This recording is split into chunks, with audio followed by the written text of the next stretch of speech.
All right, before we dive straight in, let's talk about the tools you need to take this course. In this course, I'm going to use VS Code or Visual Studio Code, along with a few extensions for starting a local web server, formatting our code, and accessing coding shortcuts. You're welcome to use whatever code editor you want if you know what you're doing, but otherwise head over to code.visualstudio.com and download the latest version of VS Code. Now here inside of VS Code, we're going to install a couple of extensions. So let's open the extension panel and let's search for Prettier. Here's the extension that we want to install, Prettier Code Formatter. With this extension, we can format our code and make it look cleaner. And this is a very popular extension. As you can see, it's been downloaded more than 46 million times. So over here, you're going to have an install button. Just click it and you'll be done. Next, we're going to install another extension called Live Server. With this extension, we can launch our website on a local development server to test things out. Again, this is a very popular extension. It's been downloaded more than 50 million times. Now, the final extension we're going to install is going to be Mithril Emmet. This extension is going to give us access to shortcuts when writing HTML code, which you will see throughout the course. Now, in addition to this, we're also going to use a web browser to test our web pages. Again, you can use whatever browser you want, but in this course, I'm going to use Google Chrome, and I encourage you to use the same browser so you can easily follow the course. Now that you have all the tools you need, let's jump straight into the crash course.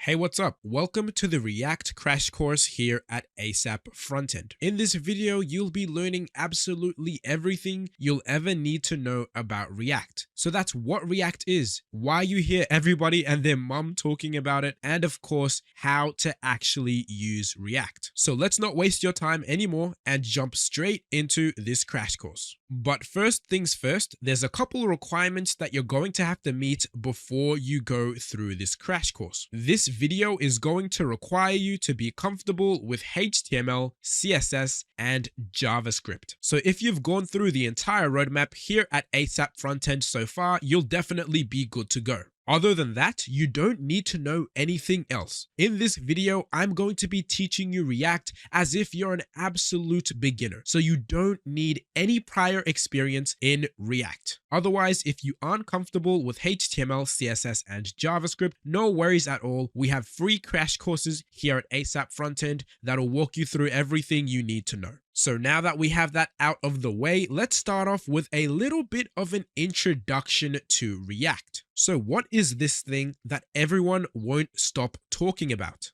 Well, React is a JavaScript library, which means it's built on top of JavaScript, and we use it to build web applications. Now, you might hear people call React a framework or something else besides a library, but you don't need to worry about that. All you need to understand is that React is built on top of JavaScript, and again, we use it to build web applications. But why even use React? Why is it that everyone and their mom is talking about it and saying it's so good? Well, that's because React makes building web applications with JavaScript way faster, way easier, and much more scalable. So React basically takes the process of building an application with JavaScript and makes it 10 times more efficient. And this is why there is 40,000 React jobs in the US alone. These massive companies with massive projects want to be able to build their apps and release them faster. They want to make it easier to maintain these apps as they scale in size. So what do?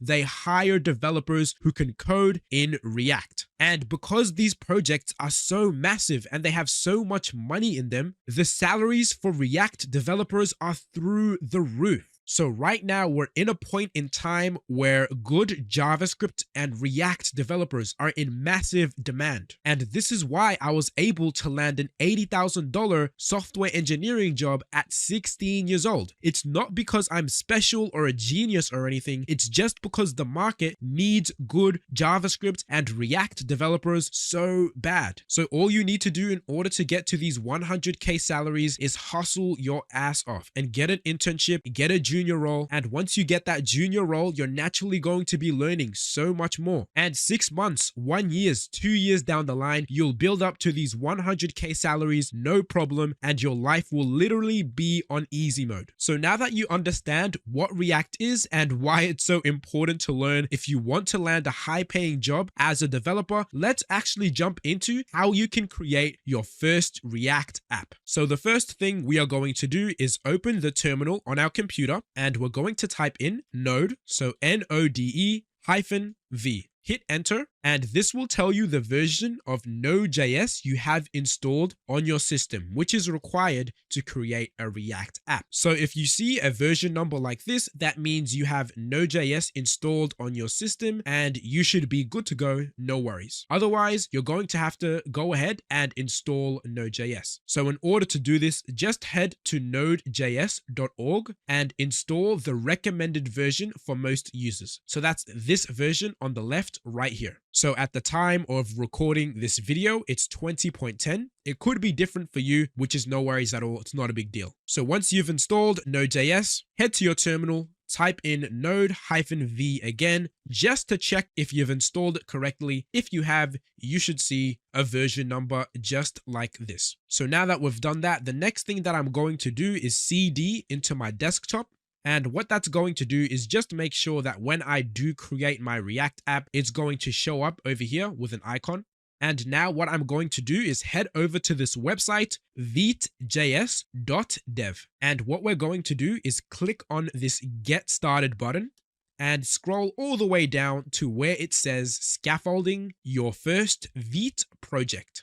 Now, Vite is a super cool tool that is actually going to give us a prompt, so a command that we can paste in our terminal, and that's actually going to go ahead and create our app. And Vite actually gives us a bunch of templates that we can use to create apps. So you can see a bunch of JavaScript libraries and frameworks, but we don't care about anything else besides this React template here. So what we're going to do is copy this npm command right here, and that's actually why we installed Node. So we could use these npm commands. We're going to copy this, head to our terminal, and paste this in. And before we go ahead and hit enter on this, what we're going to do is change the template that we're using. So currently we're using the Vue template. We don't want that. We want to use the React template. And finally, what we're going to do is change the name that we give our app. So right now it's called My Vue App.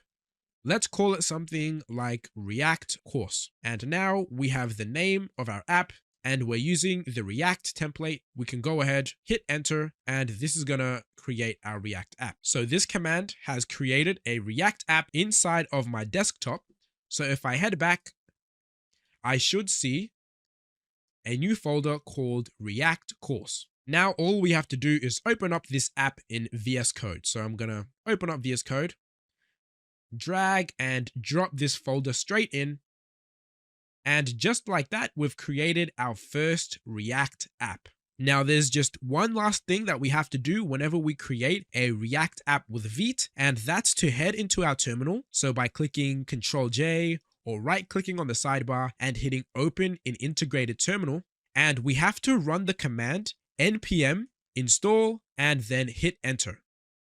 And what this is going to do is install what we call the project dependencies, which is basically just a few things that we need to install to make sure that our project runs properly. Now, I'm going to go into what dependencies are in more detail a little later on in the video, but just for now, if we take a look in this package.json file, you can see that we have a couple dependencies listed out within these two objects. And when we run npm install, what that's going to do is take a look inside of this package.json file and say, yep, we need to install this and that and all of this stuff in order for our project to run correctly. So now that we've done that, we can go ahead and close our terminal. And if you're new to React, you're probably looking at all of these folders and all of the stuff that's inside of them, and you're thinking, this is pretty complicated. But believe me, once you start working with React, you're going to realize that this stuff is pretty simple. Now, what I'm going to do is give you a brief overview of everything that's inside of this little app template that Vite gives us. And again, don't worry if you aren't understanding every single little detail. As we use React more, as we build more projects, everything just will slowly start to fall in place. So with that out of the way, let's talk a little bit about the node modules folder. So this node modules folder is where all of our project dependencies are stored. So remember when I taught you earlier that all of our dependencies are going to be listed out inside of this package.json file, and when we run npm install, React is going to go ahead and install them.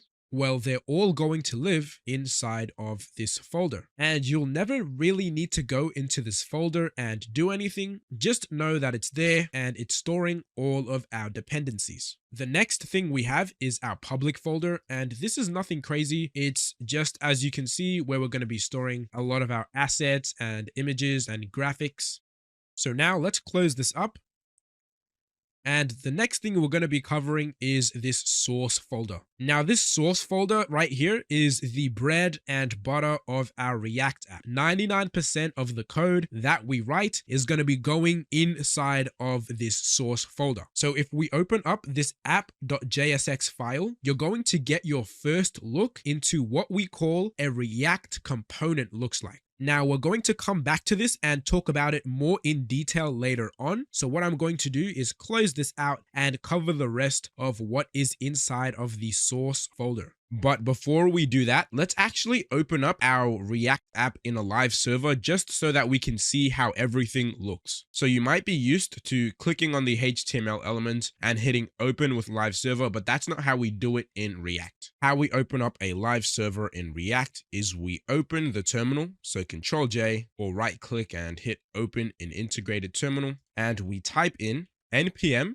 run dev, and we're going to hit enter on that. Now, what this is going to do is open up a local development server where we can take a look at our app. In order to open this, we can just hover over the link, control and click, and you can see that now we have a live server that allows us to see what our React app looks like currently. So this is the starter app that Vite gives us, and you can see that there's already a bunch of pre-written HTML and CSS, and you might be wondering where this is even coming from. Well, like I mentioned earlier, we have this app.jsx file with a bunch of HTML, and what you're going to notice is that the HTML inside of this file is the exact same as what we're seeing on our page. So let's get rid of all of the HTML within this element, and let's create a H1 that says hello world. What you're going to notice is that on our page, we can now see a H1 that says hello world. So isn't that crazy? Any HTML that we type inside of this function is going to show up on our page. Well, welcome to React. The possibilities are endless. Let's create another H2 that says ASAP frontend is the best. We're going to see that H2 on our page. Another paragraph. Let's get 30 words of placeholder text using lorem 30, and we're also going to see that on our page. So now you might be thinking, okay, all of the HTML that we type within this function is going to show up on our page, but how is it actually working under the hood? Well, how everything works is that inside of this app.jsx file, within the app function, we specify all of the HTML that we want to be on our page. So that's the H1, H2, and our paragraph. And then after that, what's going to happen is that our main.jsx file is going to do all the dirty work of kickstarting our app. So it's going to grab this app function with all of our HTML, and it's actually going to go ahead and render it on the page. So just to repeat, our main.jsx is going to take all of the HTML inside of our app.jsx file and actually do the dirty work of rendering it on the page inside of this root element. So this code right here should be very familiar. What are we doing? We're going to our document and we're targeting an element with an ID of root. So we're targeting the element with an ID of root, and we're going ahead and rendering all of the HTML that's inside of our app.jsx inside of this element with an ID of root. And you might be wondering, where the hell is this root element coming from? I don't see any elements with an ID of root. Well, if we take a look at this index.html file right here, you're going to find that we have an element with an ID of root. So this is the element that we're targeting. So what we're doing is we're grabbing all of the HTML that's inside of this function, and we're going ahead and injecting it inside of this root element right here. So that's the job of the main.jsx file. It's to take all of the HTML that we write here inside of this app function and actually render it inside of this root element so that we can see it on our page. So that's why if we actually hit inspect element on this page, we're going to see that we do see our div with an ID of root. And if we open it up, what are we going to see inside of it? All of the HTML that we created inside of this app function. So all of the elements that we add inside of this app function, it's all going to go inside of this root element right here. Now, if you're feeling a little bit confused right now, you absolutely do not need to understand what's going on under the hood. All you need to remember is that any HTML that you write inside of this app function is going to show up on your page. Pretty simple. Right now, you can also see that we have a few CSS styles being applied to our elements by default, and that's actually coming from these two CSS files here, index.css and app.css. So you can see we already have a couple of styles in here, and what we're doing is we're going ahead and importing these styles in our app.jsx and main.jsx files respectively. And in React, you're going to be seeing imports and exports extremely often. So you can see here in our app function, we're actually going ahead and exporting this app function right here that's returning all of our HTML. And it's only because we are exporting this function from our app.jsx file that we're able to then go ahead and import it inside of our main.jsx file and render all of that HTML inside of the root element. So just keep in mind, you're going to be exporting and importing your components a lot. You have to export your component so that you're actually able to import it in another file and be able to use all of the HTML that you've written within here. So that's all you need to know about our SRC folder for now. We're going to be coming back and covering this in more detail as we head through the rest of the crash course. So if you aren't really understanding things right now, don't worry too much. Now let's talk about the rest of these files that we have here, most of which you don't really need to worry about. We have this git ignore file just in case you choose to use git on your application. We have index.html, which we talked about earlier. All of the HTML that we write within our components is going to be injected into this root element. And then we have our package files. So what package.json is doing is, again, like I mentioned earlier, it's listing out all of the dependencies that our project has. So when we run npm install, we can actually go ahead and know what we have to install. And it also stores all of our scripts. So earlier on in the video, I had you type in npm run dev into the terminal. And what that is going to do is run this dev script right here, which opens a local development server for us to test our app. And with that, I want to say a huge congratulations to you because that is the introduction to React complete. Now, that was a lot of information I threw at you in such a short amount of time. So if you're feeling overwhelmed, that's completely normal. Just calm down, keep taking your notes, and you can rest easy knowing that if something is really important, I will be repeating it to you over and over and over. So with that out of the way, let's jump into the very first topic we are going to be covering, and that is going to be components. Now, components are one of the most important concepts to understand when it comes to React. And I want you to think of React components as sort of reusable building blocks that we use to build out our entire app. So a web page that's built with React is going to be made up of several different components, not one big blob of code like we typically do with HTML. So in this example here, we'd split up the different parts of this web page into different components. So the navbar would be its own component, this landing would be its own component, and this sidebar would be its own component. So it's basically our job to make sure that we're splitting up the different parts of our page into different components instead of just one big blob of code. And luckily for us, React actually makes this very, very easy. So let's jump back into our code to see how we can actually start working with components. So when we first create our React projects, we're only going to have one component that's being rendered. So that's this app component right here. And by the way, I'm inside of the main.jsx file right now, inside of the source folder. And remember, what this file does is actually kickstart our React application. And right now, what it's doing is it's taking our app component and it's actually rendering it inside of our element that has an ID of root. So that means basically all of the content that's inside of this component is being rendered to the browser. So that's what we see here. And you can see that all a component is, let's just get rid of this quickly, is a function that returns some HTML code. And how we're able to combine JavaScript and HTML is by using something called JSX. So you can see that in the name of our file. We're not using regular JavaScript. And there's a few key differences between regular HTML and JSX that you need to know about, and we're going to be covering those as we go through the rest of the crash course. But one key big difference you need to know is how we add classes to elements in JSX. So you're typically used to writing down the class attribute and then writing down all your class names, but in React, that's not how we do it. Instead, we use the class name attribute. So if we go ahead and change this back to class and we head to our console, you're going to see that React is going to shit itself and say invalid DOM property class. Did you mean class name? And when we change this back to class name, refresh, head back to the console, that error is going to disappear.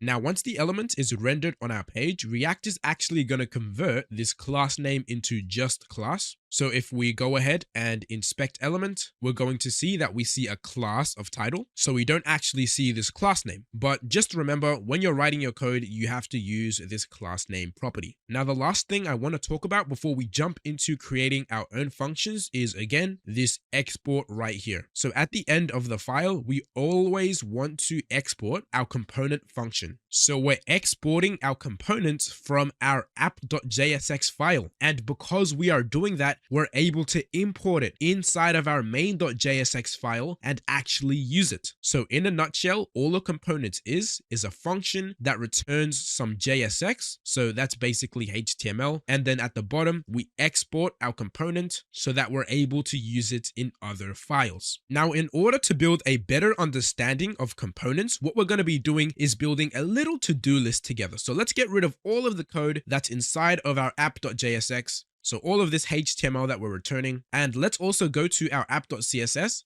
and get rid of all of these styles, index.css, and let's also get rid of all of these styles. And now what I'm going to do is head back to my app.jsx file, and I'm going to create a h1. And in here, I'm going to write my to-dos. So what are the different things we have on our to-do list? So let's create a div and h2. And in here, I'm going to say my first to-do is to finish the React crash course. And after that, we're going to add a button that's actually going to allow us to delete this to-do item. And let's add a couple more to-dos. So let's duplicate this down. 1, 2, 3, 4. Let's say our second to-do is to finish ASAP front end. Our third to-do is to land a junior job. And finally, earn 100K plus. So now we have our 4 to-do items, but let's say we wanted to add a span to every single to-do item. That means we'll have to go in and copy and paste this for every single to-do on the page, which we can do now because we only have 4. But let's say we had 25 or 100 to-do items. How annoying would that be? Well, that's where React components come into play. And like I mentioned earlier, they're reusable building blocks that we only have to create once and that we can use and call as many times as we want. And if we change one thing within the component, it changes everywhere that we're using it. Now, in order to use components, there's two steps that we have to take. The first of which is actually creating the component, and the second step is going ahead and using that component. So first, let's walk through how we can actually create a component. Let's head back to our code, and within the SRC folder, I'm going to create a new folder called components. Now, this folder is going to store all of the different components that we create. This is just a best practice that is going to help keep our files organized as we create more components. And now within this components folder, let's create a new file, and I'm going to call this todo.jsx. Now, we can call this whatever we want, but it's very important to start your component names with a capital letter and end it with the .jsx file extension. So now we've created our file, and what we're going to be doing is very similar to what we're doing to create our app component. So like I mentioned earlier, app.jsx is actually a component, and all we need to do to create a new component is replicate and recreate what is happening here. So the first thing we're doing to create this app component is we're creating a function, and then we're returning some JSX, so basically HTML. So let's go ahead, create our function. We're going to call this todo. And within this function, let's return some HTML. And let's just return a div. And in here, I'm going to say todo item. So we've created our function and we're returning some HTML. Now, the last thing we have to do, and this is really important, is actually export our function component. So export default todo. Again, this is very important so that we can actually use this component inside of other files. So now we've done everything correctly and you've actually created your first React component. And one last thing to note is that you want these function names or your component to start with a capital letter. And that's just so that React can differentiate between these regular HTML elements and a React component. Don't worry, it'll become more obvious why when we actually go ahead and use this thing. So again, we've created our function, we're returning some HTML, and we're making sure to export our component function. Now that we've done all this, our function is ready to be used in other files. So we've successfully completed the first step of creating a component. Now what we have to do is actually go ahead and use that component. So let's head back to our app.jsx file. And now that we're exporting this component from this file, we're going to be able to use it over here. So let's get rid of all of these to-dos. And what we want to do is use this to-do component right here. So in main.jsx, in order to use this app component, we treated it like a HTML element. So we wrapped it just like a self-closing HTML tag, and then inside we wrote down the name of the component that we wanted to use, which in this case was the app component. So in order to use the to-do component, we'll have to do the same thing. So let's write down the self-closing HTML tag syntax, and then we'll write down the name of the component that we want to use, which in this case is our to-do component. And now if we take a look at our page, we can see that something's gone wrong. So let's take a look at the console to see what is going on. And the error we are going to get is to-do is not defined. And that's because we have forgotten to actually import this to-do component. So when we use the to-do component in main.jsx, we actually remembered to import it. So let's do that over here. Let's get rid of all of these unnecessary imports that we aren't using.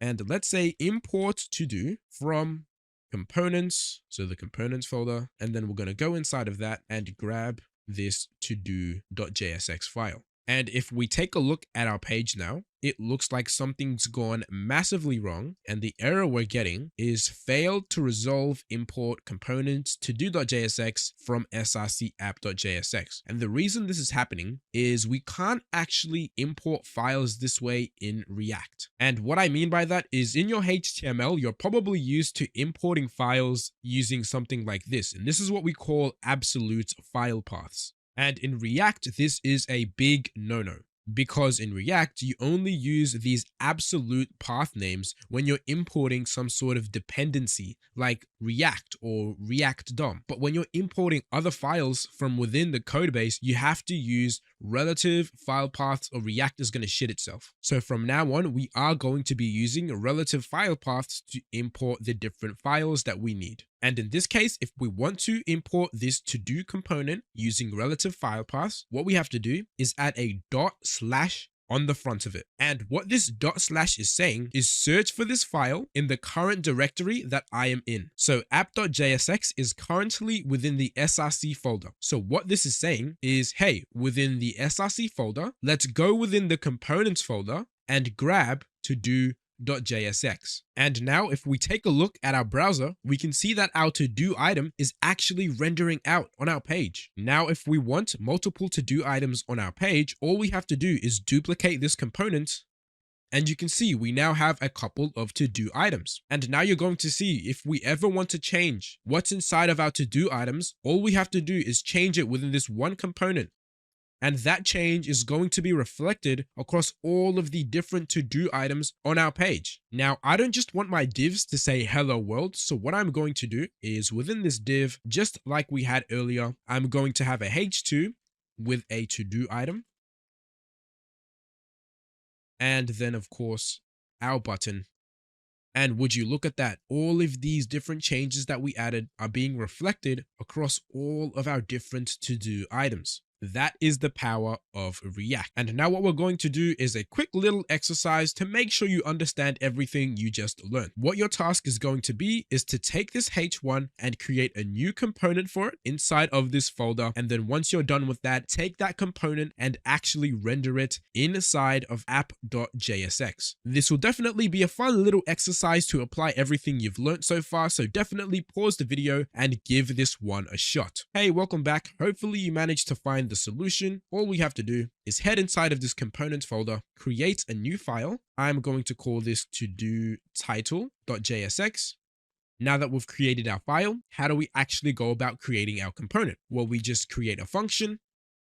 I'm going to call this to-do title. And then we return the HTML that we want to display, which in this case is this H1. And finally, we have to export our component function so that we can actually use it inside of app.jsx.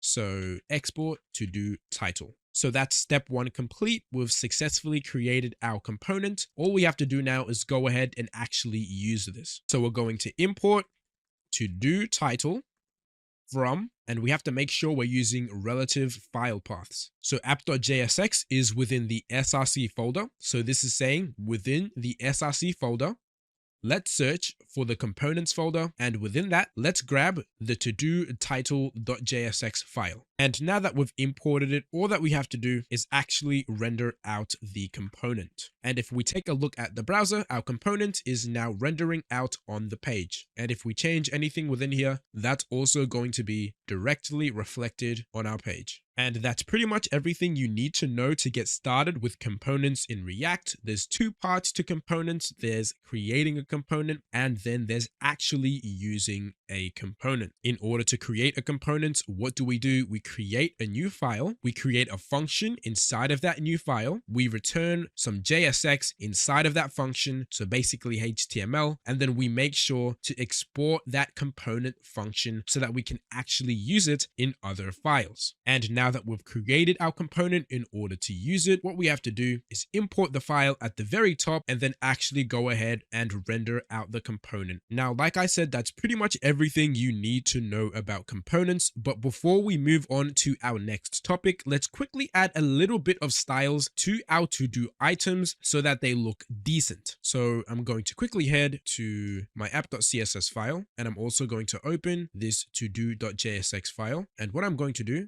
is give this to-do a class name of to-do item, and I'm quickly going to target that class in my CSS, so to-do item. And what I'm going to do is add a padding of 16 pixels on all sides so that I can actually add a border of 1 pixel solid black onto each to-do item. And finally, I'm going to add a margin of 16 pixels on all sides just to space these to-do items out a bit, and everything is looking much better now. Now there's just one last thing that we have to do before we move on to our next topic, and that's actually create a new component. If you click on the Access Resources button below this video, it'll take you to this Google Drive. And what your task is going to be is to take all of the CSS inside of this file and paste it into our app.css. and take all of the HTML inside of this file here and use it to create a new pop-up component. So this is another fun exercise to apply what you've learned so far. So definitely pause the video, give this one a shot, and once you're done, we'll walk through the solution together. Hey, welcome back. Hopefully you managed to find the solution. If you didn't, all good. All we're going to do is copy the HTML inside of this file right here. I'm going to close this out, head back to our code, and within the components folder, I'm going to create a new file called popup.jsx, and within that, in order to create our component, we're going to create a function called popup, and then we're going to return a div, and then let's paste all of this HTML within here. But last and definitely not least, let's not forget to export our popup. So we've created our component. All we need to do now is add the styles. So let's copy all of the CSS within here, head to our app.css, paste all of this in. So we've created our component now, we've added the styles. All we need to do is actually render this component within our app.jsx file. So in order to do that, we have to import popup from, and then we're going to say /, which means the current directory that we're in. And since app.jsx is within the src folder, this means the src folder. And now within the src folder, let's go within the components folder and grab the popup.jsx file. Now we've imported our component. All we need to do now is render it out on the page. And you can see that we're getting an error. And the reason for that is if we head to popup.jsx, yeah, you can see when we're exporting the function, we accidentally called it. So if we remove this and refresh, we should be seeing a pop-up that looks a little something like this. Now, if we head back to our popup.jsx, you can see that we have an empty div here that's not really doing anything besides storing these two elements here. Because in React, if you try and return two different separate elements, it's just going to shit itself. It has no clue what's going on. So what you're returning within your component needs to be just one element. And that can be kind of annoying because we don't just want an empty div that's cluttering the DOM. But what React actually gives us in order to solve this issue is what we call React fragments. And we use these when we want to return two separate elements, but we don't want an empty div that's cluttering our page. And what you're going to notice is if you hit inspect element, this React fragment is not actually going to show up in the DOM, unlike when we're using this div element here, which was previously cluttering the DOM. So that's why we use React fragments for a situation like this. And that's just a useful best practice that I wanted to show you. And with that, we can finally move on to the next topic of this crash course, which is going to be props. So the first question you probably have is, what the hell are props? Well, props just allow us to make our components dynamic. And these to-do items are the perfect example. So let's go ahead and comment our pop-up component for now so we can take a look at our different to-do items. So currently, all of our to-do items have the exact same task, which makes them pretty useless. What we want to do is have each to-do item have their own separate task. And that's where props come into play. They allow us to use the same component, so we're still using the same component, but pass in different data into each component so that we can actually make it dynamic. And you're probably thinking, all right, this is great, but how do we actually use props on our components? Well, in order to start using props within our components, there's two steps that we have to take. The first is actually creating the prop, and the second is actually going ahead and using it. So let's start off with step one and look at how we can create a prop. In order to create a prop, what we have to do is go into the place where we're using the to-do component. So in this case, that's going to be app.jsx. And in each to-do component, you want to create an attribute, and within that attribute, you're going to pass in the data that you want that component to use. So in this case, the data that we want to pass into the to-do component is the specific task of each to-do item. So in this case, I would create an attribute called task, and the name of the attribute doesn't really matter. You can call this text, title, or even a bunch of random text. The name doesn't really matter, but in this case, I'm going to call it task because that makes the most sense. And after that, you want to pass in some sort of value to this attribute. So in this case, I want the task to be learn React, And let's say I want the task on this second one to be finish ASAP front end. On this third one, let's say land a junior job. And finally, earn 100K plus. And just like that, we've actually created our first props. This is the prop name and this is the prop value. But if we take a look at our page now, we're going to see that nothing has changed. And that's because we need to complete the second step, which is actually using the prop. So in order to do that, we have to head to our to-do component. And right now we're actually passing in the prop. What we actually have to do now is actually accept that prop so that we can use it within our component. So think of it as kind of like arguments with functions. We're calling the to-do component here and we're passing in the task argument. Now what we have to actually do in order to use this value is accept task as a parameter, and then we can use it in our code. So in order to do this with a function component, we accept a parameter called props. And now that we have this props parameter, what's going to happen is that every single time we use this component, we're going to take these props, these values that we're adding on, and pass them in to this props parameter so that they're available to use within this component. So now if we go ahead and console log this props parameter, so console log props, and we take a look at the console, you're going to see we're getting 8 objects logging to the console. So we're console logging twice as many times as we should be. And the reason for that is because we are currently on React strict mode. So if we head over to main.jsx, you're going to see that React strict mode is wrapping our entire app component. And what React strict mode is basically just a tool that helps us debug our code when we're building projects. And one of the things it does is render every component twice, which is why we see our console log running twice. So what we're going to do just to keep our console nice and tidy throughout the crash course is get rid of React strict mode. And you can see now we're getting 4 console logs as we would expect. But when you're building projects, make sure to keep React strict mode on as it will help you debug your code with errors in the console and that sort of thing. So let's get back on topic and head back to our to-do component. And you can see for every single component that we're rendering on our page, and we're console logging an object that has the unique task of each to-do item. So you can kind of see how this props parameter works now. It's going to take every single prop that we're passing into the component and put it inside of an object as a property. And that's where the name props comes from. So now if we console log props and we single out the task property, you can see that we're getting the individual task of each to-do item. Now what we want to do is take this task here and put it within the H2. And in order to do that, let me show you some React magic. What we can do within this H2 is type in curly braces.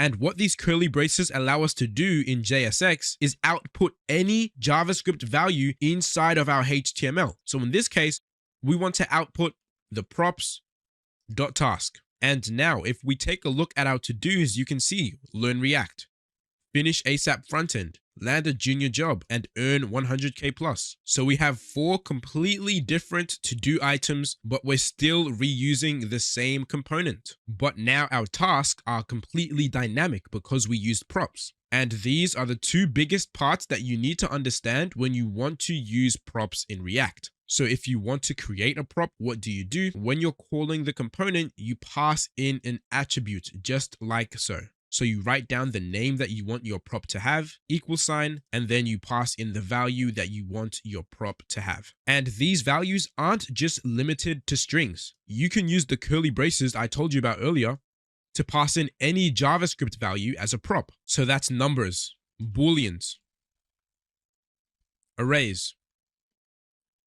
But if you're using any value other than a string, you want to be using these curly braces, or else React is going to absolutely shit itself. But in our case, since we're using a string, the curly braces aren't really necessary. So now we've created our prop. We're passing this value into our component. Now what we have to do is actually accept that value so that we're able to use it within the component. And how do we do that? We create a props parameter. Now, any props that we pass in to our component are going to get passed into this object as a property. And all we need to do to access this value now is say props.task. Now, to make this even easier to understand, what we can do is use what's called destructuring. So when we add these curly braces within the parameters, we're taking the props object and we're specifically grabbing the task property straight out of it. So now when we console log task and we refresh and get rid of this, we're going to see that we're still getting our tasks, but look how much cleaner this looks.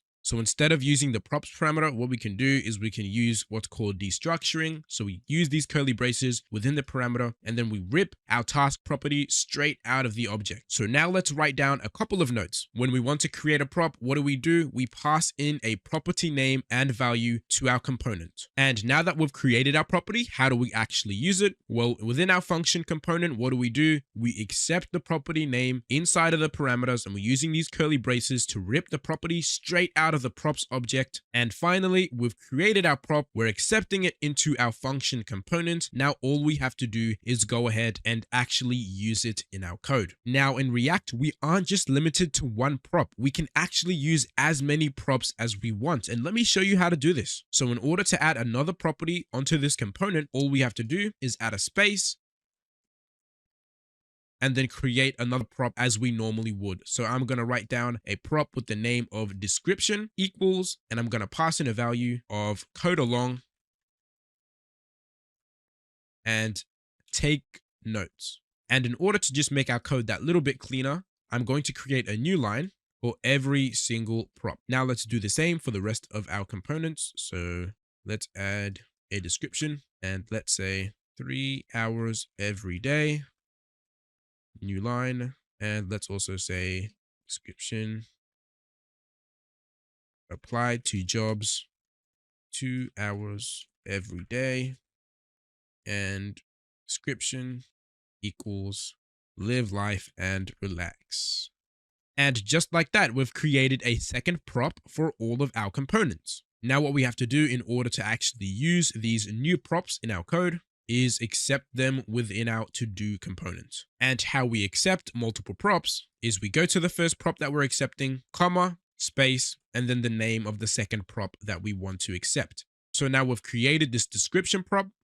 We're accepting it so it's available to use in our code. So we can go ahead, let's create a new paragraph. Let's jump into some JavaScript using curly braces, and let's output the unique description that each to-do component is getting. And now if we take a look at our page, we can see that each to-do item has their own unique description, and we're using the value that we're passing into the description prop. So this is how we create multiple properties. Write this down in your notes. We first add the properties to the component and separate them with a space, as you can see here. And once we've created the properties, in order to actually use them within the component, we accept those props inside of the parameters of the function component, and we separate them with a comma and space. And now that we've created them and we're accepting them within our function, all we have to do is then go ahead and actually use those props in our code. Now what we're going to be doing is jumping into a little exercise to apply everything you've learned in this props section so far. What I'm going to have you do is take this pop-up component, and what I want you to do is make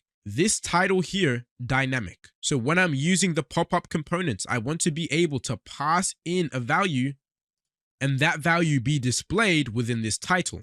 Props can be a very difficult topic to understand, especially for beginners. So doing this exercise will make sure you understand everything you've learned so far. So pause the video, give this challenge your absolute best shot, and once you're done, we'll walk through the solution together. Hey, welcome back. Hopefully you managed to find the solution. If you didn't, absolutely no worries at all. Let's walk through how we could solve this right now. So like I mentioned earlier, our task is to make this title within our pop-up component completely dynamic. So in order to do that, the first thing I'm going to do is pass in a title prop into the pop-up component. And in here, I'm going to type in, are you 100% sure? So now we're actually passing in this prop into the pop-up component.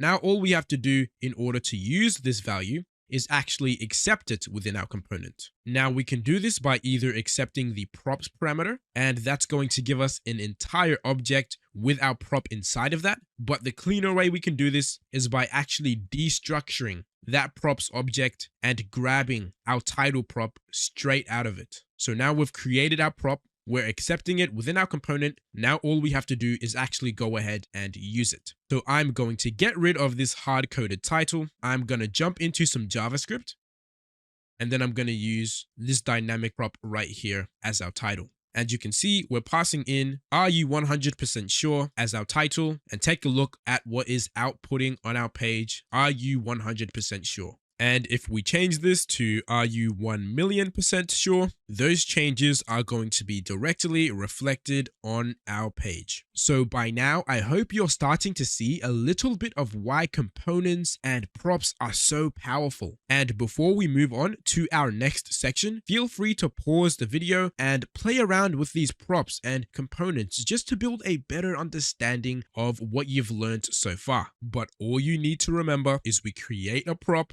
we accept it within the component, and then we can use it in our code. It's that simple. Don't overcomplicate things for yourself. And with that, I have some good news for you. We're done with props, and we're now going to be moving on to our third topic, which is event handling. Now, the first question you probably have is, what is event handling? Well, event handling is just executing some code when an event occurs. And you've already done this stuff in JavaScript. So that's your on changes, your on clicks. These are the event handlers you're probably used to using, and that's a good thing because these are the most important event handlers that you need to know in React. So we'd typically use the onChange event listener on an input, and we'd be using the onClick event listener on a button. So let's jump back into our code and see how we can use these in React. So let's head back to our app.jsx and let's comment out this pop-up for now, just so it's not in our way. And then what we're going to do is head back to our to-do component, and this is where we're going to be working. Now let's head over to our button, and what we are going to do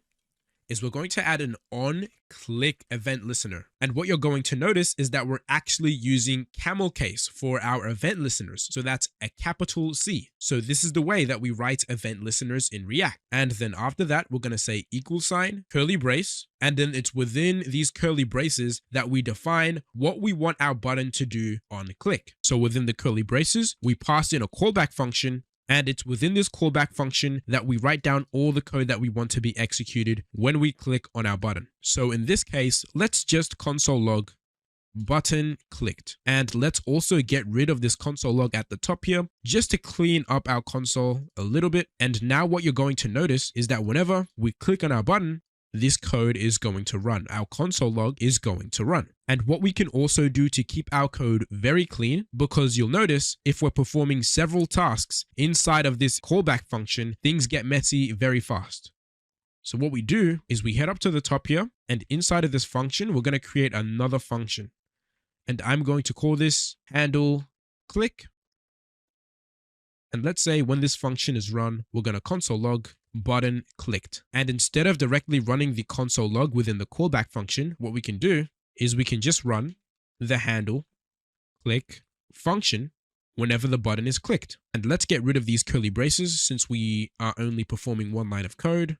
Alt-Shift-F. And now you'll notice that when we click on our button, the handle click function is running and we're logging this to the console. Now, what we don't want to do is call the function like this, which you're probably used to, because what you're going to notice is as soon as the page loads, these onClicks are already immediately running. We haven't even clicked on the buttons yet, and we've already got 4 buttons being clicked. And we don't want that. We only want to run this handle click function when a button is actually clicked. And in order to fix this in React, we either put this inside of a callback function, and that's going to resolve our issue, or you can remove the parentheses entirely, and this is also going to work. So it's really just up to preference. You can choose to do things like this, or you can put the function inside of a callback function like so. Now let's have a little bit of fun with this. Let's say this function is a delete handler,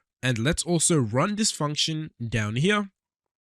And what we want to do when we run this function is delete the current to-do item.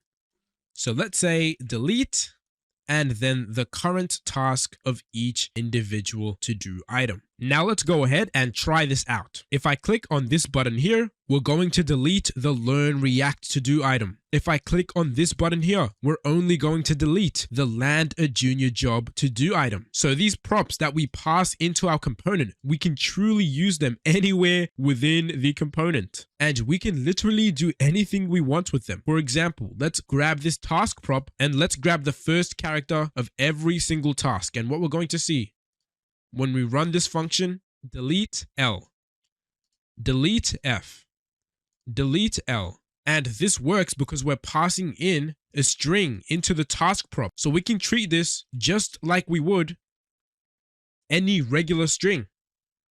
So that's how we use the onClick event listener in React. Now let's talk about how we can use the onChange event listener. Let's head back to our app.jsx. And what I'm going to do is below the title, I'm going to add a div. And inside of that, I'm going to add an input as well as a button. And within this, I'm going to say add to do. And what we're going to do is remove all of these description props because we only want to have one input just to keep things nice and straightforward. So let's remove all of these, head back to our todo.jsx, remove this, also remove this paragraph, and yep, we should be good to go. And now what our task is going to be is to console log whatever is inside of our input whenever it changes. So whenever we add something new inside of our input, we want to log it to the console. In order to do that, we're going to use the onChange event listener. And we write it the exact same way we did with our onClick listener. We write it in camel case, so capital C equals, and then curly braces. And then we create a callback function to define what we want to do on change. Now, when we're using an onChange event listener on an input, we actually get access to the event parameter. Now, you should be familiar with this from the JavaScript section of the course and know that if we access the event .target.value, that's going to give us the current value of our input. So now if we console log this, whenever the element changes in value, you're going to see whenever we add or remove something inside of this input, we're logging the current value that's within our input. So that's how we use the onChange event handler on an input. We just type in onChange, we pass in a callback function, and since this is an input, we get access to the event parameter. And from there, event.target.value is going to give us the current value of our input. Now what we're going to be doing is a small challenge to get your hands dirty with some event handlers. So what your task is going to be is to uncomment this pop-up component, and what I want you to do is when we click on this confirm button, I want you to console log confirm button clicked, and when we click on this cancel button, I want you to console log cancel button clicked. This will definitely be a good exercise to apply everything that you've learned so far, so definitely pause the video, give this your best shot, and once you're done, we can walk through the solution together. Hey, hopefully you managed to find the solution. If you didn't, absolutely no worries at all. Let's walk through how we can solve this right now. So what we're going to do is we're going to go to our pop-up component and we're going to go to our confirm button here and we're going to add an onClick event listener. So on capital C click equal sign curly brace, and then we're going to pass in a callback function.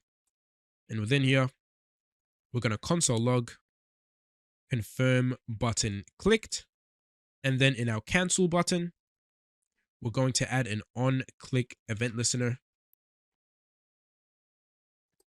And we're going to console log cancel button clicked. And now if we click on our confirm button, we're logging confirm button clicked to the console. And if we click on our cancel button, we're logging cancel button clicked to the console. Now, since we're only using one line of code, what we could do to make our code cleaner is get rid of these curly braces, And then what we can do is bring everything up to one line.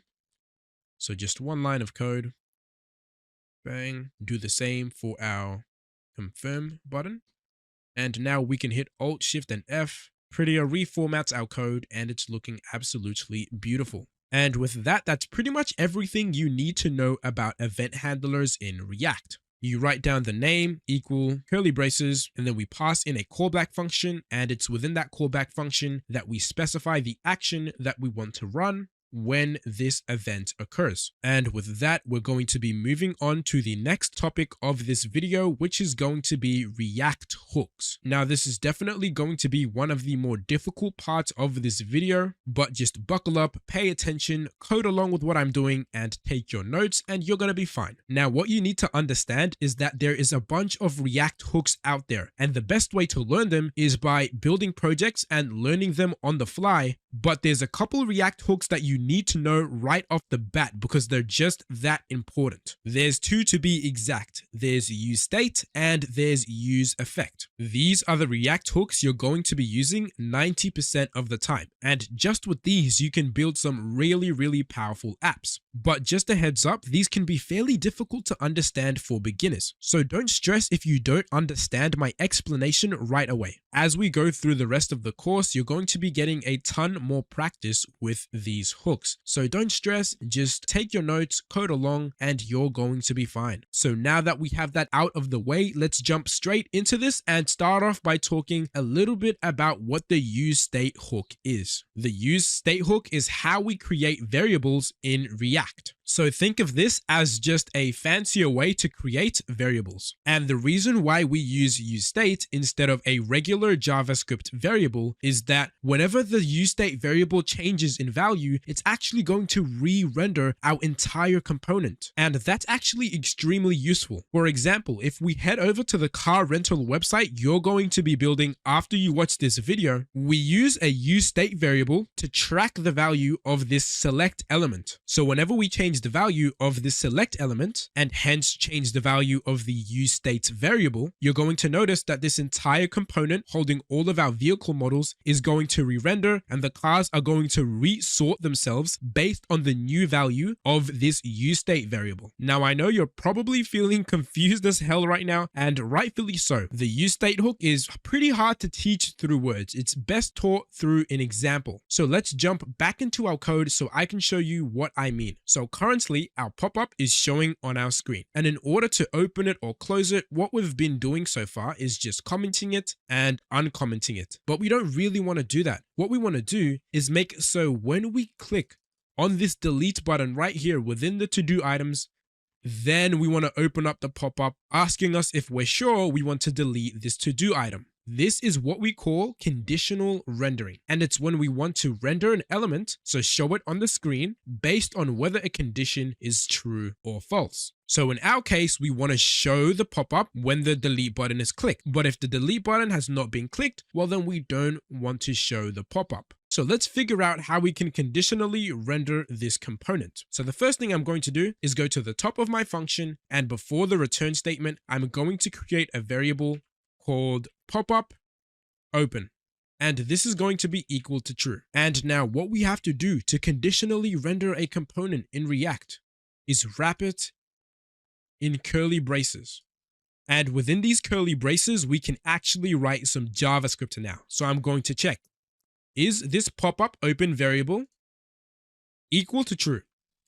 And that's the same thing as just doing this. So is popup open equal to true? If it's true, let's render out our popup component. Otherwise, if it's false, well then let's render null, nothing at all. And what we're going to see is since popup open is true, we're going to go ahead and render out our component. But if we go ahead and change this variable to false, we're going to run this check and we're going to check, is popup open equal to true? No, it's not. So we're not going to render anything to the page. And that's how we conditionally render a component. So just to repeat one last time, we're checking, is popup open equal to true? If it's true, render out the component. Otherwise, if it's false, don't render anything to the page at all. Now, React actually gives us a shorter way that we can do this. So if we're using a ternary operator and the condition on the right is null, what we can do is actually get rid of this and replace this question mark with a double ampersand.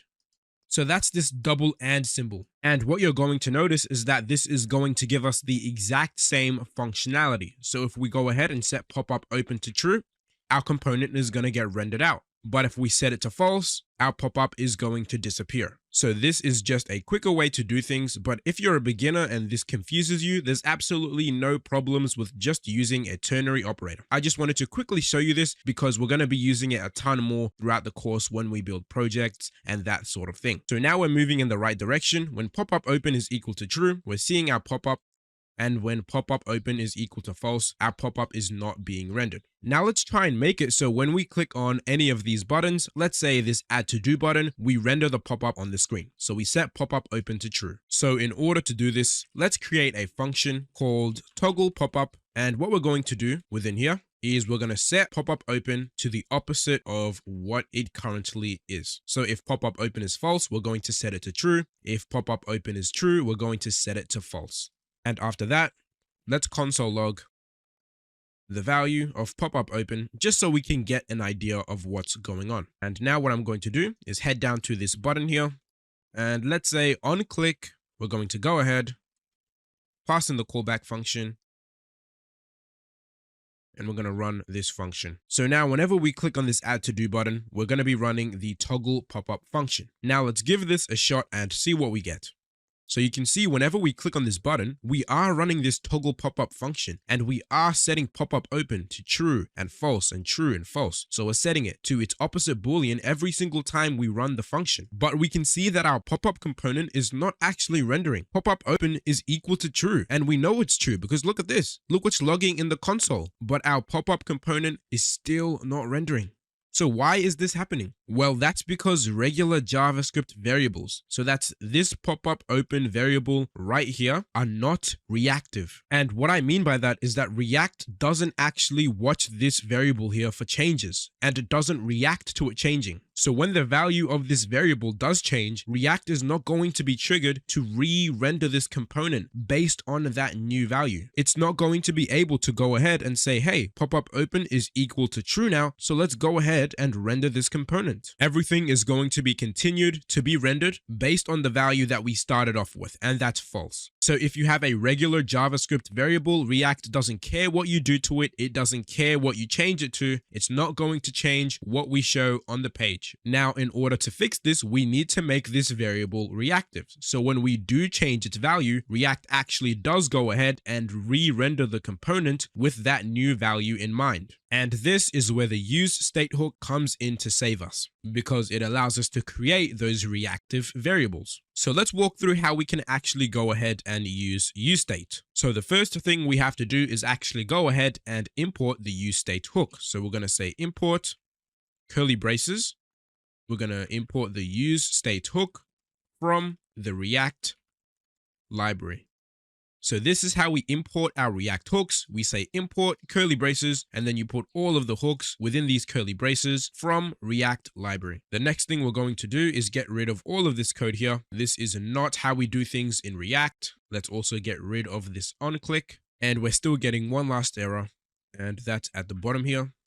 So we can just remove pop-up open, change this to false. Now we have a clean slate to start off with. And now that we've imported our useState hook, it's available to use within our component.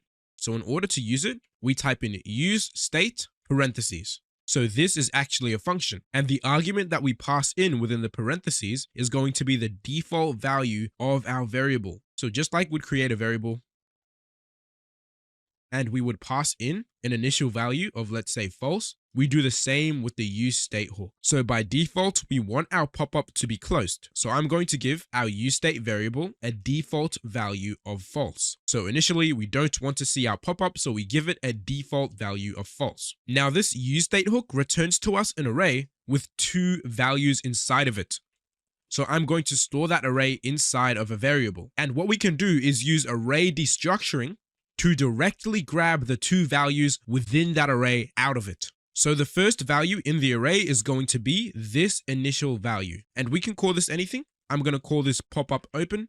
And the second value within the array is a function that we can use to change the value of this variable. And typically you're going to see this function be called set, and then whatever we call this variable. So in our case, it's going to be set pop-up open. Now you're probably a little confused with this array destructuring syntax, and rightfully so. You probably haven't run into it before. So let's jump into the console and do a quick little crash course. So let's say we had an array of colors red, orange, and yellow.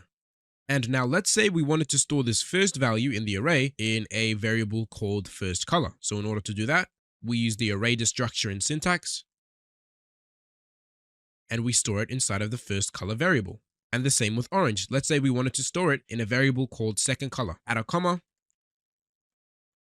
and we can write down second color. Now let's hit enter on this, and what you'll notice is if we access this first color variable, we're going to see red logging to the console. And that's because red is the first value in the array, so it's going to get assigned to the first variable. And now if we console log the second color, we're going to get orange. And that's because orange is the second value in the array, so it's going to get assigned to the second variable. Now let's store yellow in its own variable. So let's grab this code and let's create another variable called third color. And now if we log that to the console, we're going to see yellow.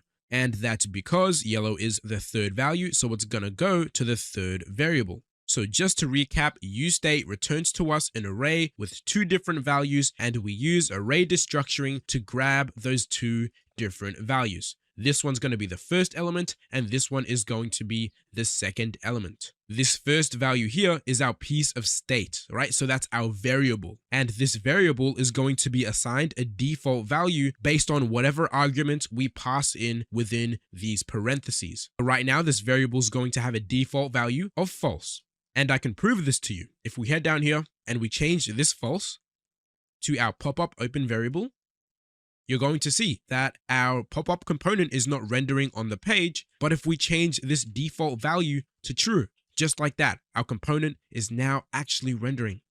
And we can set this default value to anything. We can set it to strings, numbers, booleans like we just did, null, and we can even leave it blank, and our variable is going to have a default value of undefined. But in our case, we want it to have a default value of false. And right now you're probably thinking, why the hell do we need a function to change the value of this variable? Why can't we just go and set pop-up open to something else? Well, if we try and do that, take a look at what happens in the console. React is going to absolutely blow up. It does not like that. So in React, in order to change the value of this variable, what we're going to do, and watch closely, is we're going to call the set pop-up open function, parentheses, and then the argument that we pass in to the function is going to be the new value that we're assigning to this variable. So let's say we want to set this pop-up open variable to true. We wouldn't do it like we did earlier because, again, React is absolutely going to shit itself. Instead, we call the set pop-up open function, and then within the parentheses, we pass in the new value that we want to assign to our pop-up open variable, which in this case is true. And now if we take a look at the console, you're going to see we're getting an infinite loop. So take a look at this error, too many re-renders. React limits the amount of renders to prevent an infinite loop. So let me walk you through why this is happening. So we run our function and we initialize our state variable and we give it a default value of false. And right under it, we immediately change its value to true. And what does React do when we change the value of a state variable? It's going to go ahead and re-render the entire component. So the entire component re-renders. We're re-initializing our state variable. We give it a default value of false. And then right below that, we set its value to true, and then we re-render the entire component, re-initialize the variable, and then change its value again, and then re-render the entire component, and then this loop happens over and over. And that's why we're getting an infinite loop. So let's get rid of this set pop-up open, and that should solve our issue. And let's say we only want to set pop-up open to true, so change the value of this state variable when we click on this button. So we're going to say on click, equal sign, curly brace, and then we're going to make sure to pass in the callback function, and then we're going to use this set pop-up open function, and within here we pass in the new value that we want to assign to our state variable. So in this case, that's going to be true.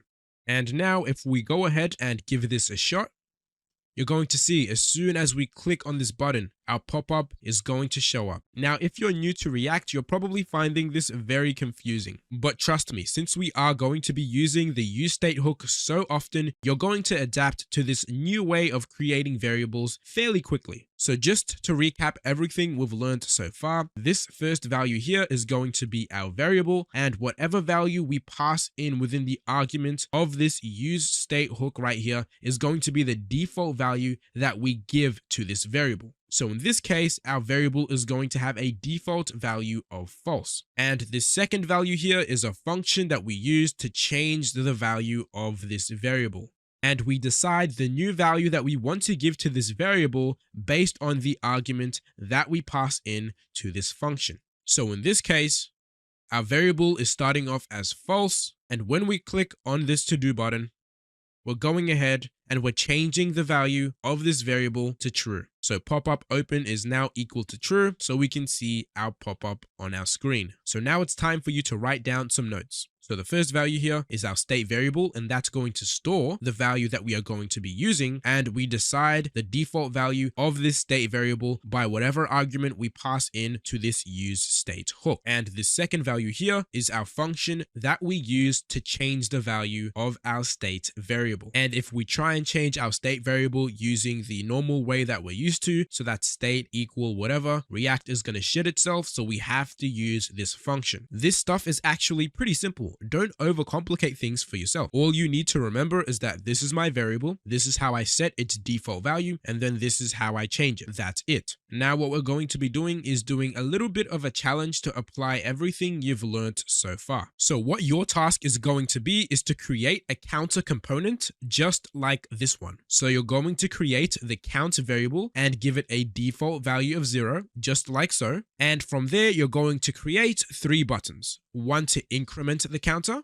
one to decrement the counter, and finally, one to reset the counter back to 0. Once you've done that, you want to render your counter component in app.jsx and test it out to see if it works. So I'll give you a couple of seconds now to pause the video, give this a shot, and once you're done, we can walk through the solution together. Hey, welcome back. Hopefully you gave this exercise a shot, because the best way to get better at coding is by getting your hands dirty. So it's really important that you're actually going out and doing these challenges that I tell you to do. So anyways, let me show you how I would go about solving this. First things first, we want to create our counter component. So I would go within the components folder and let's create a new file and call this counter.jsx. Let's open this up and let's create our component. So that's going to be a function.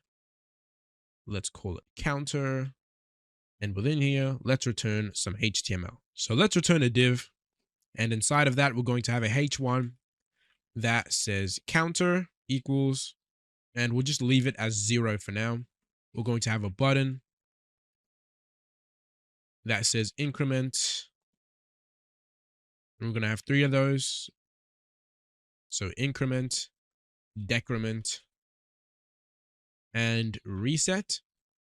And now let's go ahead and make sure we're exporting our component. So export default counter. And now that we're exporting our function component, we can go ahead and import this. So import counter from, and we're going to look within the same directory as app.jsx. So /, so we're looking within this src folder now, and we're going to go within the components folder.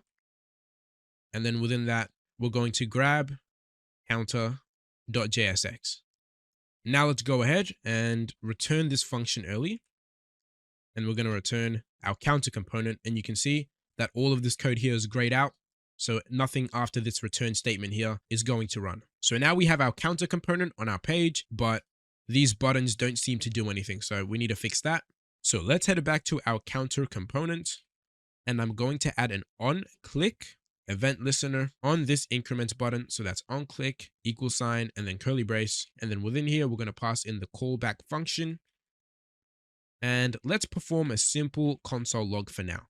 Now let's do the same for the rest of our buttons. So on, click, =, curly brace, pass in the callback, and let's console log decrement. And finally, on click, callback function, and let's console log reset. So now when we click on increment, we get increment. When we click on decrement, we get decrement. And finally, click on reset and we get reset. Now we want to make it so this number right here is not hard coded. We want it to be dynamic. So in order to do that, we're going to use the use state hook to give us a variable. So we're going to import curly brace use state from the React library. And now that we've imported it, we can actually use the use state hook in our code. So how do we use it? Well, we type in use state parentheses because we're calling a function. And the argument that we pass in within the parentheses is the default value we want our state variable to have. So in this case, we want our count to have a default value of 0. Now, what does this use state function return to us? It returns an array. So let's store that inside of a variable. And we know that this array is going to have 2 values. So let's use array destructuring to grab those 2 values out of the array. Now the first value is going to be our state variable, and that's going to store our default value. So in this case, I'm just going to call it count. Now our second value is a function that allows us to change the value of this state variable, and we can call this whatever we want, but we typically call it set and then whatever the name of our state variable is. So in this case, set count. So to summarize, this is our variable, this is the default value that we're giving it, and this is how we change it. So now we can actually use it. So we can remove this hard-coded value and put our state variable here, and we can actually go ahead and change that value. So instead of console logging increment, let's set our count to count plus 1. So that's going to increment our count by 1. Let's copy and paste this. So we're going to set count to count take away 1.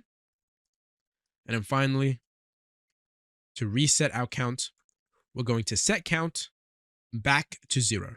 So now if we give this a shot, we should be able to increment, decrement, and reset our counter, and it's all showing on our page. And that's how I would solve this problem. And by the way, if you created functions and then set the counts within those functions and then on click, like when the buttons were clicked, you called those functions, that's also a completely fine way to do it. But this is just the way I would personally do it. But there's actually something I need to tell you, and that's that when you're setting a new value for your state variable, if this new value is reliant on the previous value like it is here, this is not the best practice way to do it. And let me show you why. Let's say we wanted to increment our counter twice. So when we clicked on this increment button, you'd expect the count to go up by 2, right? Set count plus 1, set count plus 1. But what you're going to notice is this is not the case. Our count is only incrementing by 1. And this is a big issue. And that's why if our current value is reliant on our previous value, we don't want to do things this way. So if we want to set a new value for our state variable that's based on the previous value, we need to use a callback function within our set count function. And when we use a callback within the set count function, we're actually going to get access to the previous value of count through this parameter right here. So if we set our count to priv count plus 1 and we duplicate this, you're going to see that our counter is going to increment by 2 as expected. So just to recap, if the new value that you're giving your state variable is reliant on the previous value, all you have to do is pass in a callback function. You'll get access to the previous value of the state variable within the parameter, and then you can go ahead and safely set the new value. And we do this just to prevent any bugs from popping up in our code. If you're still feeling confused, feel free to pause the video and play around with the code to gain a better understanding of how this all works. Now, the reason I wanted to show you this is because this is the way that we update values inside of objects and arrays. And let me show you what I mean. Let's say a user logs in to ASAP frontend. So let's create a user, set user, and use the use state hook, and let's give this a default value of an object. And let's say within this object we have a couple properties. So let's say name, Iman, and just for this example, let's say we're also storing an age, and let's say 17. And let's say we wanted to output this age property right here on our page. So in order to do that, I'm going to grab the user object and then single out the age property. And now we can see our age of 17 is printing on our page. So right now the age is 17. And let's say we want to be able to increment this age property. So if we wanted to increment our age by 1, what would we do? We would click on this increment button. So let's remove everything in this callback. And when we click on this button, we want to increment this age property by 1. And in order to do that, what do we need? We need its previous value. Now, whenever we need the previous value when using the setUser function, all we need to do is pass in a callback function, and the previous value of our state variable is going to be available to us as this parameter. And whenever we're using useState with objects, we need to return a new object every time. So that means we can't just set user to an object and then set age to 18, because what you're going to notice is now when we click on this increment button, it's only going to go up once. And what this is also going to do is actually make it so all other properties don't even exist. So we're trying to print it and it's not showing up. But as soon as we refresh, our name property comes back. So it's just whenever we click on this increment button, it's actually removing our name property. Because whenever we click on this button, we're setting the user state variable here to a new object that only has one property, and that's age. So again, in order to prevent this, we have to use the callback function, return a new object. And what we have to do is we have to use this spread operator. So that's going to be a triple full stop, and then we grab the previous object. And we need to make sure we're wrapping this in parentheses. And what this spread operator is going to do is take all of these properties in our previous object and copy them over to this new object that we're creating. And the only thing it's going to change is the age property. And we're going to increment that by 1 as we've specified. So now if we refresh our page, we're going to see counter 17 Ayman. And if we hit on this increment button, we're going to see 18 Ayman. And that's because this spread operator is making sure we keep all of the properties of our previous object, and the only thing we're changing is the age, and we're increasing that to 18. But if we try and increment again, we're going to see that nothing is going to change, and that's because we're only setting our age to 18. So now I have a task for you. I want you to make it so we're incrementing our age dynamically by 1 every single time we hit on this increment button. So go ahead, pause the video, give this exercise a shot, and once you're done, we can walk through the solution together. Hey, welcome back. Hopefully you managed to find a solution and are kind of starting to understand how the useState hook works. And if you didn't solve it, absolutely no worries at all. So let's walk through how we would solve this problem. So like we talked about earlier, this set user is only incrementing our age to 18. It's not going any further than that. So in order to fix this, what we have to do is we have to get the previous user object. So that's this thing right here.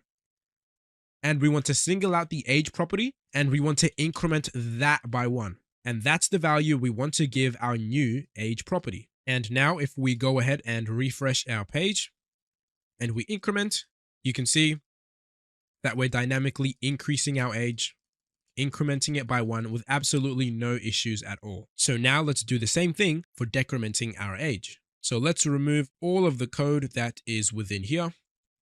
And what do we want to do? We want to decrease our age by 1 every single time we click on this button. So we're going to say set user, and we don't want to do this. We don't just want to pass in an object straight away and set the age property. And you might be thinking, well, why can't we just add the name properties to this? And that'll work fine. Well, what if we had 3, 4, 5, 6, 7, even 10 properties inside of this object? That would be really annoying to, add one by one. And oftentimes we don't even know the properties that are going to be inside of the object. So best practice is to pass in a callback within the set user function.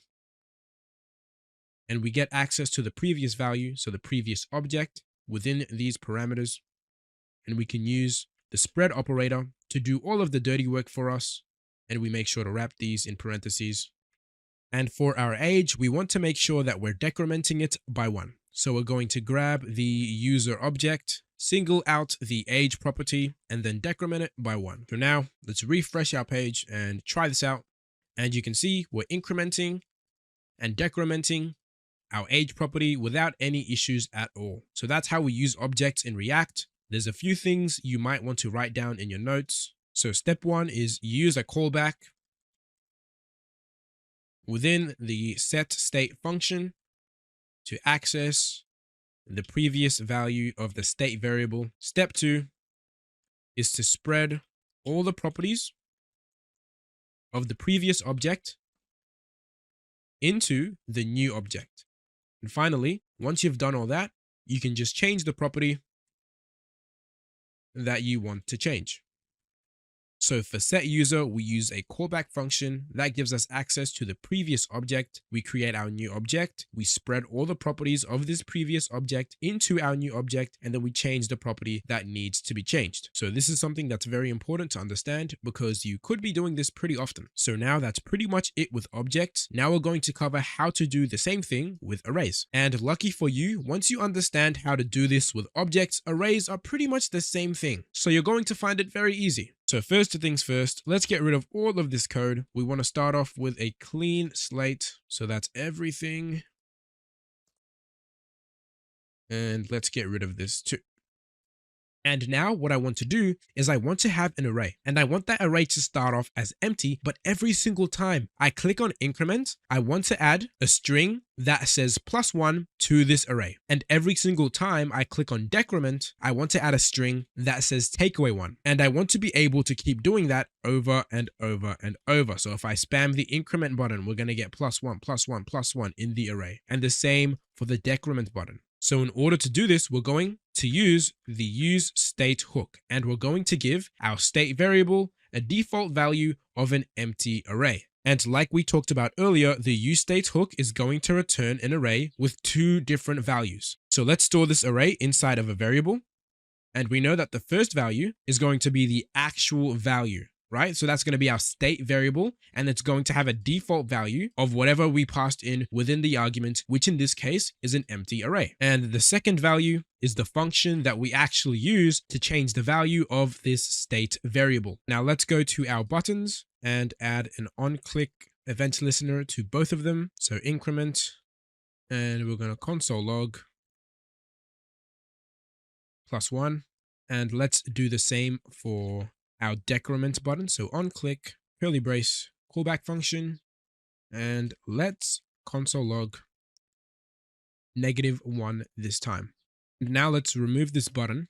And within this H1, let's just print out our array state variable. So now if we actually have some values inside of our array, you're going to see that that's going to show up within our H1. But again, we want our array to start off as empty. And what do we want to do every single time we click on these buttons? We want to add a +1 or a -1 to our array. So in order to do this, we're going to type in set array.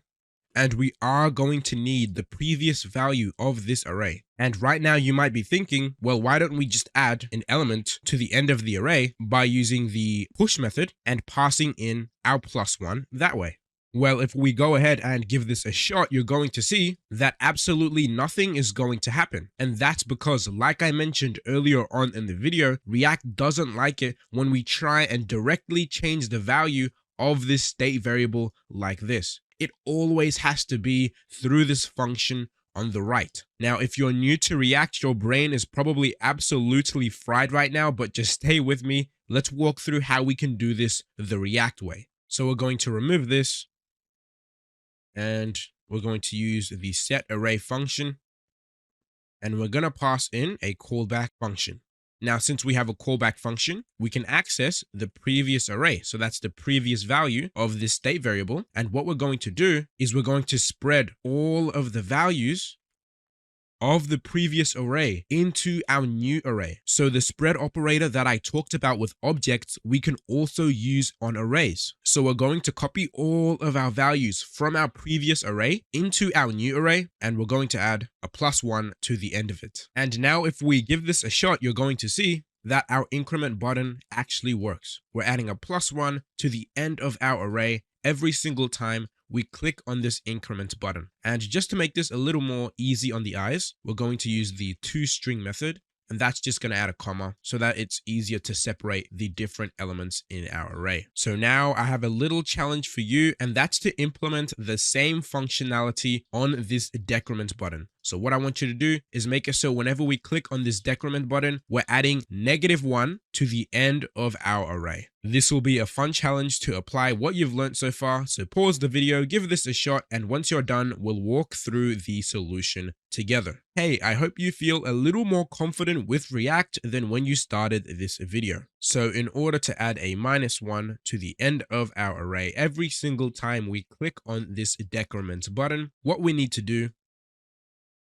we're going to use the setArray function to change the value of this state variable. And what we're going to do is pass in a callback function so that we can access the previous value of our array through this parameter. And what we're going to do is spread all of the values of our previous array into our new array, and of course, add a -1 to the end of it. And now if we go ahead and give this a shot, we're going to see every single time we click on our decrement button, we're adding a -1 onto the end of our array. And that's pretty much all you need to remember about this function that changes our state. If you want to give your state variable a value that doesn't rely on the previous value, you can just pass it in like this. But if the new value that you want to give it is reliant on the previous value, you just pass in a callback function and the parameter will give you access to the previous value. Now I'm going to have you take down a couple notes just to make sure you understand everything. If we want to change our variable into a string, we just pass in the value like so. If we want to change our variable into a number, we just pass in the number like so. And if we want to change our variable into a boolean, we just pass in the value like so. But what if the value we want to change our variable to is reliant on the previous value? Well, that's where we pass in a callback into our setState function. So for example, let's say I had my first name here and I wanted to add my last name onto the end of it. I'd pass in a callback. This parameter would give me access to the previous value of this variable, and then I would just add my name on to the end of it. So the final value would be Ayman Musa. Let's say we had a number and we wanted to add 2 to the end of it. We pass in the callback. This gives us access to the previous value. We add 2 onto the end of it. So that's 10 plus 2, and we get 12. And this example here, we're taking our previous boolean and we're setting it to the opposite. So in this example, our previous value is false, so that's getting passed into this parameter, and we're setting it to its opposite boolean, which is true. Now let's take a look at these two. If we want to set our object to a new object that is not reliant on the previous value, we would just pass in the object within the parentheses. And the same with arrays. If we want to set our array to a new array that is not reliant on the previous value, we would just pass in that new array within the parentheses. But now what if we want to set our object or our array to a new value that is reliant on the previous value? Well, that's where we pass in a callback function, and within this parameter, we get access to the previous object. And after that, we use a spread operator to grab all of the properties of our previous object and pass them in to our new object, and we only change the property that needs to be changed. And the same with arrays, we pass in a callback function. This parameter gives us access to the previous array. We spread all of the values of our previous array into our new one, and then we add whatever we want to add to the end of that array. Now, as a beginner, this is absolutely mind-boggling to understand, and I don't blame you if you're feeling lost right now. But trust me, as we go through the rest of the projects here at ASAP Frontend, everything is going to come together, so don't feel bad. Just keep pushing through, keep taking your notes, and you're going to be fine. Now, what we're going to do is head back to our app.jsx,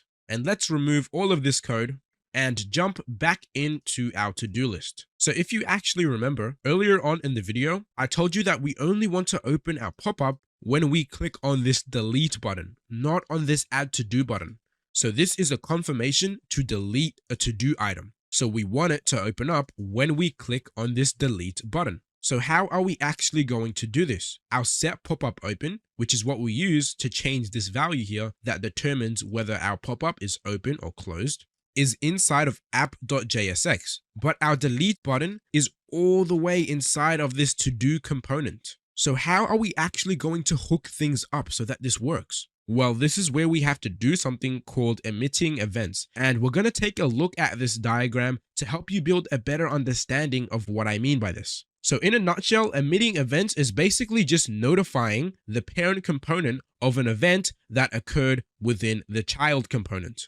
So in our case, when we click on this delete button within this to-do component, we want our app.jsx, which is our parent component, to know about it and say, okay, we've clicked on the delete button within our to-do component. Let's go ahead and set pop-up open to true. So we basically want our child component to send a message back up to the parent component saying, hey, I've been clicked. Let's do some sort of action based on that. Now, in order to set up emitting events in React, there's just a couple things that we have to do. And once we walk through this process and you take your notes, you're definitely going to understand how this works. So first things first, in our parent component, we want to create a function. So in this case, we've created a function called handle click. And when that function is run, we're going to console log parent notified. And once we've created that function, what we want to do is pass that function in as a prop to our child component. So just to be ultra clear of what is happening, we're creating a function within our parents component, and then we're passing that function into our child component through a prop so that it can use it. And now within the child component, in order to use this function that we're passing in from the parent, we have to accept the prop that we passed in over here. So this is nothing new to you. No surprises at all. And once we've accepted the prop, we can actually then go ahead and use the function in our code. So these are 4 very important points that you definitely want to note down. First things first, we create the function within our parent. Second, we pass in that function as a prop to our child component. Third, we accept that prop that we're passing in our parent component so that we can actually use the function. And finally, we make sure that we're actually using the function. So now, and this is the crazy part, is every single time we click on this button within the child component, this function over here in the parent is going to run. Now, if you're a beginner, your brain is probably absolutely fried right now, and I don't blame you at all. This concept right here took me so long to understand as a beginner, but the only way you're going to get better is through constant practice, which we're going to make sure you get throughout the rest of the course. So like I always say, just keep pushing through the video and you're going to be fine. Feeling stupid is a completely normal part of the learning process. Software engineering wouldn't pay so well if everyone got it the first time around. So with that being said, let's head back to our code and see how we can apply this theory practically. So what we want to do is we want to let our parent component know. So that's app.jsx.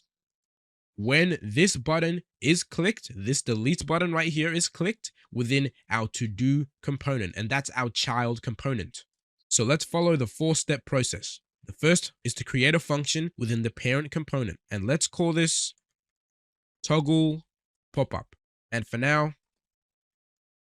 let's just console log parent notified. So that's the first step complete. We've created our function. Now the next step is to pass this function in as a prop to our child component. So let's say toggle pop-up. Let's create a toggle pop-up prop. And within that, we're going to pass in the toggle pop-up function. Now, this prop doesn't have to be the same name as the function. We can call this whatever we want, but it just makes the most sense to keep them the same, just to keep things consistent throughout our code. So now we've passed in this function as a prop to our first to-do component. Let's pass it in to the rest of these children. So toggle pop-up equals, and then let's pass in the function toggle pop-up. So we're going to pass this function as a prop to all of our children component so that we can use it. Toggle pop-up. So now we've created this function, we're passing it in to all of our to-do components. All we have to do is actually go ahead, head to our to-do component, so that's control and click, and actually accept this function as a prop. So we're passing it in over here. Let's go ahead and actually accept it within our child component so that we can actually use it. And now the last step of the process, we've created our function, we're passing it into the child, we're accepting it in the child. All we have to do is actually go ahead and use the function like so. And now if we open up our console, we're going to see whenever we click on this delete button, our parent component is being notified. So app.jsx on line 14, we're running this console log within our parent component whenever we click on this button within our child component. And this is exactly what we want, because now whenever we run this function, we can actually go ahead and set pop-up open to true. And now if we go ahead and click on this delete button, we're going to see we're getting exactly what we want. Whenever we click on this delete button, we're letting the parent know it's setting pop-up open from false to true.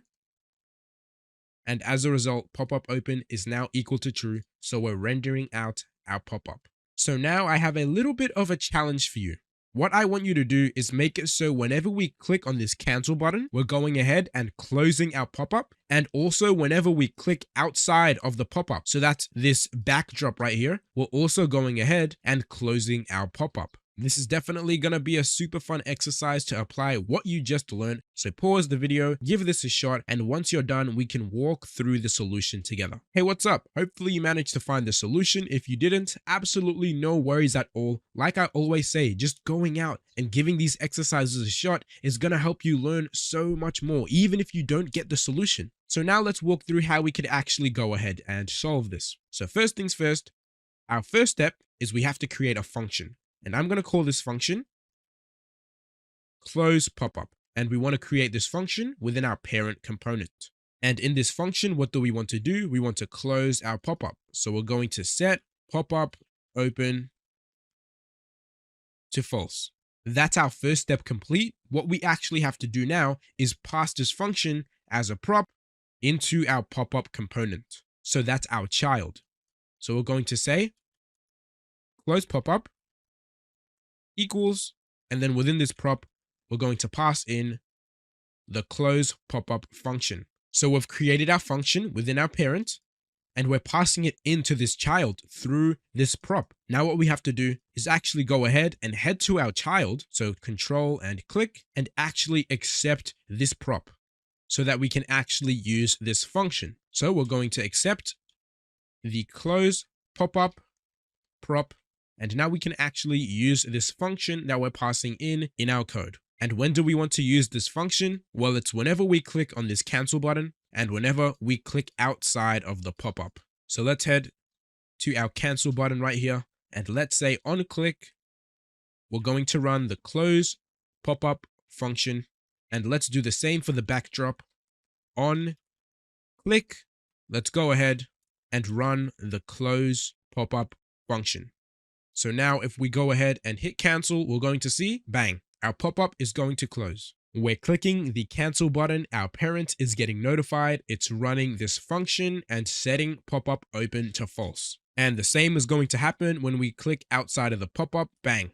We're clicking on our backdrop, we're notifying the parent, it's running this function, and we're setting pop-up open to false. And with that, I have some really good news for you guys. That is the useState hook complete. Now, like I always say, these crash courses are not meant to make you an expert. They're just meant to give you the basic understanding that you need to build along with the rest of the projects that we have here at ASAP Frontend. And that's where everything is going to come together. So with that being said, let's move on to this useEffect hook and talk a little bit about what it is and why we use it. Now, the most common way we use this useEffect hook is to run some code whenever a component first mounts. Now, what does that mean? It means we use it to run some code when the component first renders onto the page. So let's jump back into our code and show you what I mean by this. Now, in order to use the useEffect hook, we have to first import it. So we're going to head up here next to where we imported useState, and we're going to add another import. And we're going to import the useEffect hook. And the best practice that you're going to see a lot is that we use useState at the top of our function components to define our variables. And then we have all the different functions that we're going to be using throughout our component. And then finally, just above the return statement, that's where we use our useEffect hooks. Now, in order to use the useEffect hook, we're going to write down useEffect and then parentheses, because this is a function just like our useState hook. And this useEffect function takes in two arguments that we have to pass in. So the first argument is going to be a callback function. So we're going to pass in a callback function. So that's parentheses, arrow, and then curly braces. And the second argument is going to be what we call a dependency. So what that looks like is just an array. Now within this callback function, we can write down any code that we want to run. So let's console log component mounted. And now if we go ahead, refresh the page, we're going to see that this code within our useEffect is actually running. So that's app.jsx on line 23. and it's running as soon as our component first renders. So that means it's running when our component mounts. So a very common use case for this useEffect hook is to fetch some data as soon as our page first loads. So for example, if we head over to ASAP Frontend, what you're going to notice is as soon as the page first loads, we go ahead and quickly fetch the user's data. This is done using a useEffect. Let's take a look at another example. If we head over to YouTube, you're going to notice that as soon as the page first loads, bang, we're fetching some videos to show the user. But when you're looking at this useEffect, it's not ultra clear that all this code within here is going to run when the component first mounts, but that's just React for you. The syntax can be very confusing at times, and this is something I personally struggled with. So the best way to understand this is just to write down some notes on this. The useEffect hook is a function that takes in two parameters. The first argument is a callback function where you write down all the code that you want to perform, and the second argument is a dependency array. Now what I want to do is go a little deeper into this second argument here, this dependency array. This one can be a little bit confusing because you can actually remove this argument entirely and our useEffect is going to work just fine. So if we refresh our page, you're going to notice that this code is still running when our component first mounts. But if we click on this delete button, you're going to notice that the code within this useEffect is actually going to run again. So if we change this back to an empty array, what you're going to notice is that this isn't the case. We can see our console log when our page first loads, and nothing is going to happen when we open up our pop-up. We aren't going to see this console log. So now this code is running only when the component mounts, only when the component first renders. But if we take this away and we don't provide a second argument, what's going to happen is that this code is going to run when our component first mounts and every single time our component re-renders. So we briefly talked about earlier how these state variables are reactive, which means that every single time they change in value, this entire component is going to re-render. So whenever these variables change in value and our component re-renders, since we haven't provided a second argument in this useEffect, the code within here is also going to run on each re-render. We need to be passing in a second argument in here. We need to be passing in this dependency array because we hardly ever want to run the code within a useEffect on every single re-render, because that means whenever any useState value changes within our component, that means this code is going to run, and we hardly ever want to do that. Now, this dependency array also offers us another cool feature, and that's that we can pass in a dependency inside of here. So we're going to say pop-up open. And what you're going to notice is that our code is still going to run when the page first mounts. So when our component first mounts. But take a look at this. It's also going to run when the pop-up open variable changes in value. So whenever the pop-up open state variable changes in value, we're going to run the code inside of this useEffect. So let's take a look at this. Whenever we open and close our pop-up, we're running the code inside of our useEffect. So just to summarize everything we've learned so far, we have our useEffect,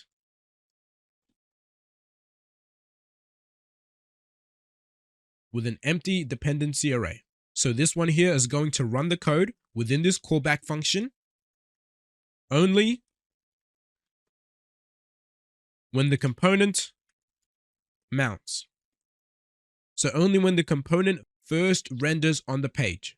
And this is very useful when we want to, for example, fetch the user's data when they first come on the website, or in the case of YouTube, fetch the videos when the user first loads the homepage. Now this second one here is going to run when the component mounts and whenever pop-up open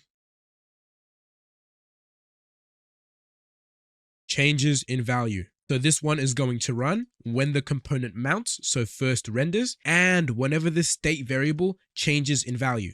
And just so you know, we can add as many dependencies inside of this array as we want. But for most cases, it's just going to be one dependency. So when our component first mounts and whenever pop-up open changes, this is going to run. And finally, when we don't pass in any value into this second argument, this is going to run on every render. So that means when our component mounts and whenever our state variables change in value and our component re-renders, this code is going to run. So just another quick summary. If we pass in the second argument as an empty array, this code is only going to run when our component mounts. If the second argument is an array with an actual dependency inside of it, we're going to run this code when the component mounts and whenever that dependency changes in value. And that's honestly everything you need to know about the useEffect hook. The most confusing part about it is this second argument. So you can just write down some notes on it. Empty array as a second argument that's only going to run when the component mounts. If the second argument is an array with a dependency, we're going to run this code whenever the component mounts and whenever the dependency changes in value. And finally, no second argument at all. We run this code on every single render. And with that, I want to say a huge congratulations, because that's everything you need to know about React hooks as a beginner. Hooks are a very difficult topic to wrap your head around if you're new to React, so don't feel bad if you aren't completely understanding everything right now. Like I always say, everything just sort of falls together once you build a couple of projects. Now, what I encourage you to do is to pause the video and play around with the useEffect hook just a little bit more to gain a better understanding of how it works. And once you've done that and you're feeling comfortable and you're ready to go, we're going to be moving on to the next topic of this video, which is going to be routing with React. Let's start off by talking a little bit about what routing actually is. Well, routing is actually pretty simple. It just allows you to navigate to different pages on your app. So essentially just changing the URL of your website, which you're already used to. So let's head over to ASAP Frontend and have a shot at navigating through the different links on our website. What you're going to notice is that our page is not actually reloading. So take a look at this little reload symbol here. We're not actually reloading. So with React, we're actually able to navigate to the different links on our website without actually reloading the page. And that just makes the experience so much smoother. So let me show you how we can actually get started with this. So in order to start using React routing in our application, we first have to actually install it. So doing that is actually fairly simple. All we have to do is open up our terminal. So Control and J. Let's open up a new tab. And what we're going to do is we're going to type in npm install and then React router DOM, just like so. And normally you can just hit enter on this command, and this is going to install the latest version of React Router, and you could start using it on your application. But just for the sake of this crash course, we're going to be installing a specific version today, just so that you have the same version as me, so that you can more easily follow along with what I'm doing. So in order to install a specific version, all we have to do is type in @ and then the version of React Router DOM that we want to install. And in this case, we're going to do 6.20.0. Once we have that written down, we can go ahead, hit enter, and React is going to go ahead and install React Router so that we can use it on our app. And what I'm going to do in my SRC folder, alongside my components folder, I'm going to have a new folder called pages. And in here, I'm going to store all the pages that we want to have on our app. So for example, let's say we wanted to have a home, about, and contact page, just like we do over here. So what we'd do in our pages folder is we'd create a home.jsx, an about.jsx, and a contact.jsx. Now let's head over to our home.jsx and let's create ourselves a component. So let's create a function, home, and let's return a h1 that says home. And we can't forget to export our function component. Now let's go ahead, copy this over to about.jsx, and then let's Control D on all of the places where it says home, change it to about, head to our contact, and do the exact same thing. So now we've got our 3 pages. We've got our home page, we've got our about page, and we have got our contact page. Now what we're going to do is head back to our app.jsx and get rid of absolutely everything. So that's all of this stuff here. And within our return, let's get rid of all of this stuff here too. And let's just have a div. Now finally, let's get rid of all of these unnecessary imports that we aren't using anymore. Now, in order to start using routing in our app, there's a few things that we first have to import. So we're going to go to the top of our app and we're going to say import, curly braces, and we're going to import three things. We're going to import browser router, routes, and route. So singular. So we're importing these three things from the library that we installed, which is React Router DOM. Now that we've imported the three things that we need to import, what I'm also going to do is change the name of browser router using this as keyword. So I'm changing the name from browser router to router. And you're going to see this in a lot of code bases because this name is just way too long. Router is just nice and simple. Now, all we have to do to start adding routes to our app is first things first, we have to use this router. So we've accessed the browser router, we've changed its name to router, and then what we need to do is wrap our entire app and put it inside of this router right here. So every single element is going to go inside of this router. And within this router, that's where we can actually define the different routes on our page. So that's the home, the about, the contact, or any different route we wanted on our page. And in order to actually do that, we have to use these two right here. So routes and route. So what we have to do is we have to take this route right here, and it's within this routes component that we're going to define each and every single route on our page. And how we create each and every single route on our page is by using this route component. And if you're feeling confused right now, there's two ways that we can use components. The first way is by using the opening and closing tags, like you can see we're doing for these other components. And we do that when we actually want to put something inside of the component. Otherwise, we can just use the shorthand notation that you're used to using. I just wanted to quickly clarify that just to make sure you weren't feeling confused. So again, we wrap our entire app inside of this router component. And for each individual route that we want to create, we create a route component inside of this route component. Confusing, I know, but just bear with me. Now, each individual route that we create is going to have a path prop. So let's create three different routes for each of our components. So for our home route, we're going to use just the slash. So this is going to be for the home page that you're used to. So if we go to the home page, this is what the / route refers to, just like the regular home page. Then for our about route, we're going to have a path of / about. So if we go to / about, this route is going to match that. And finally, for our contact route, we're going to have a path of / contact. So that's going to be this URL right here.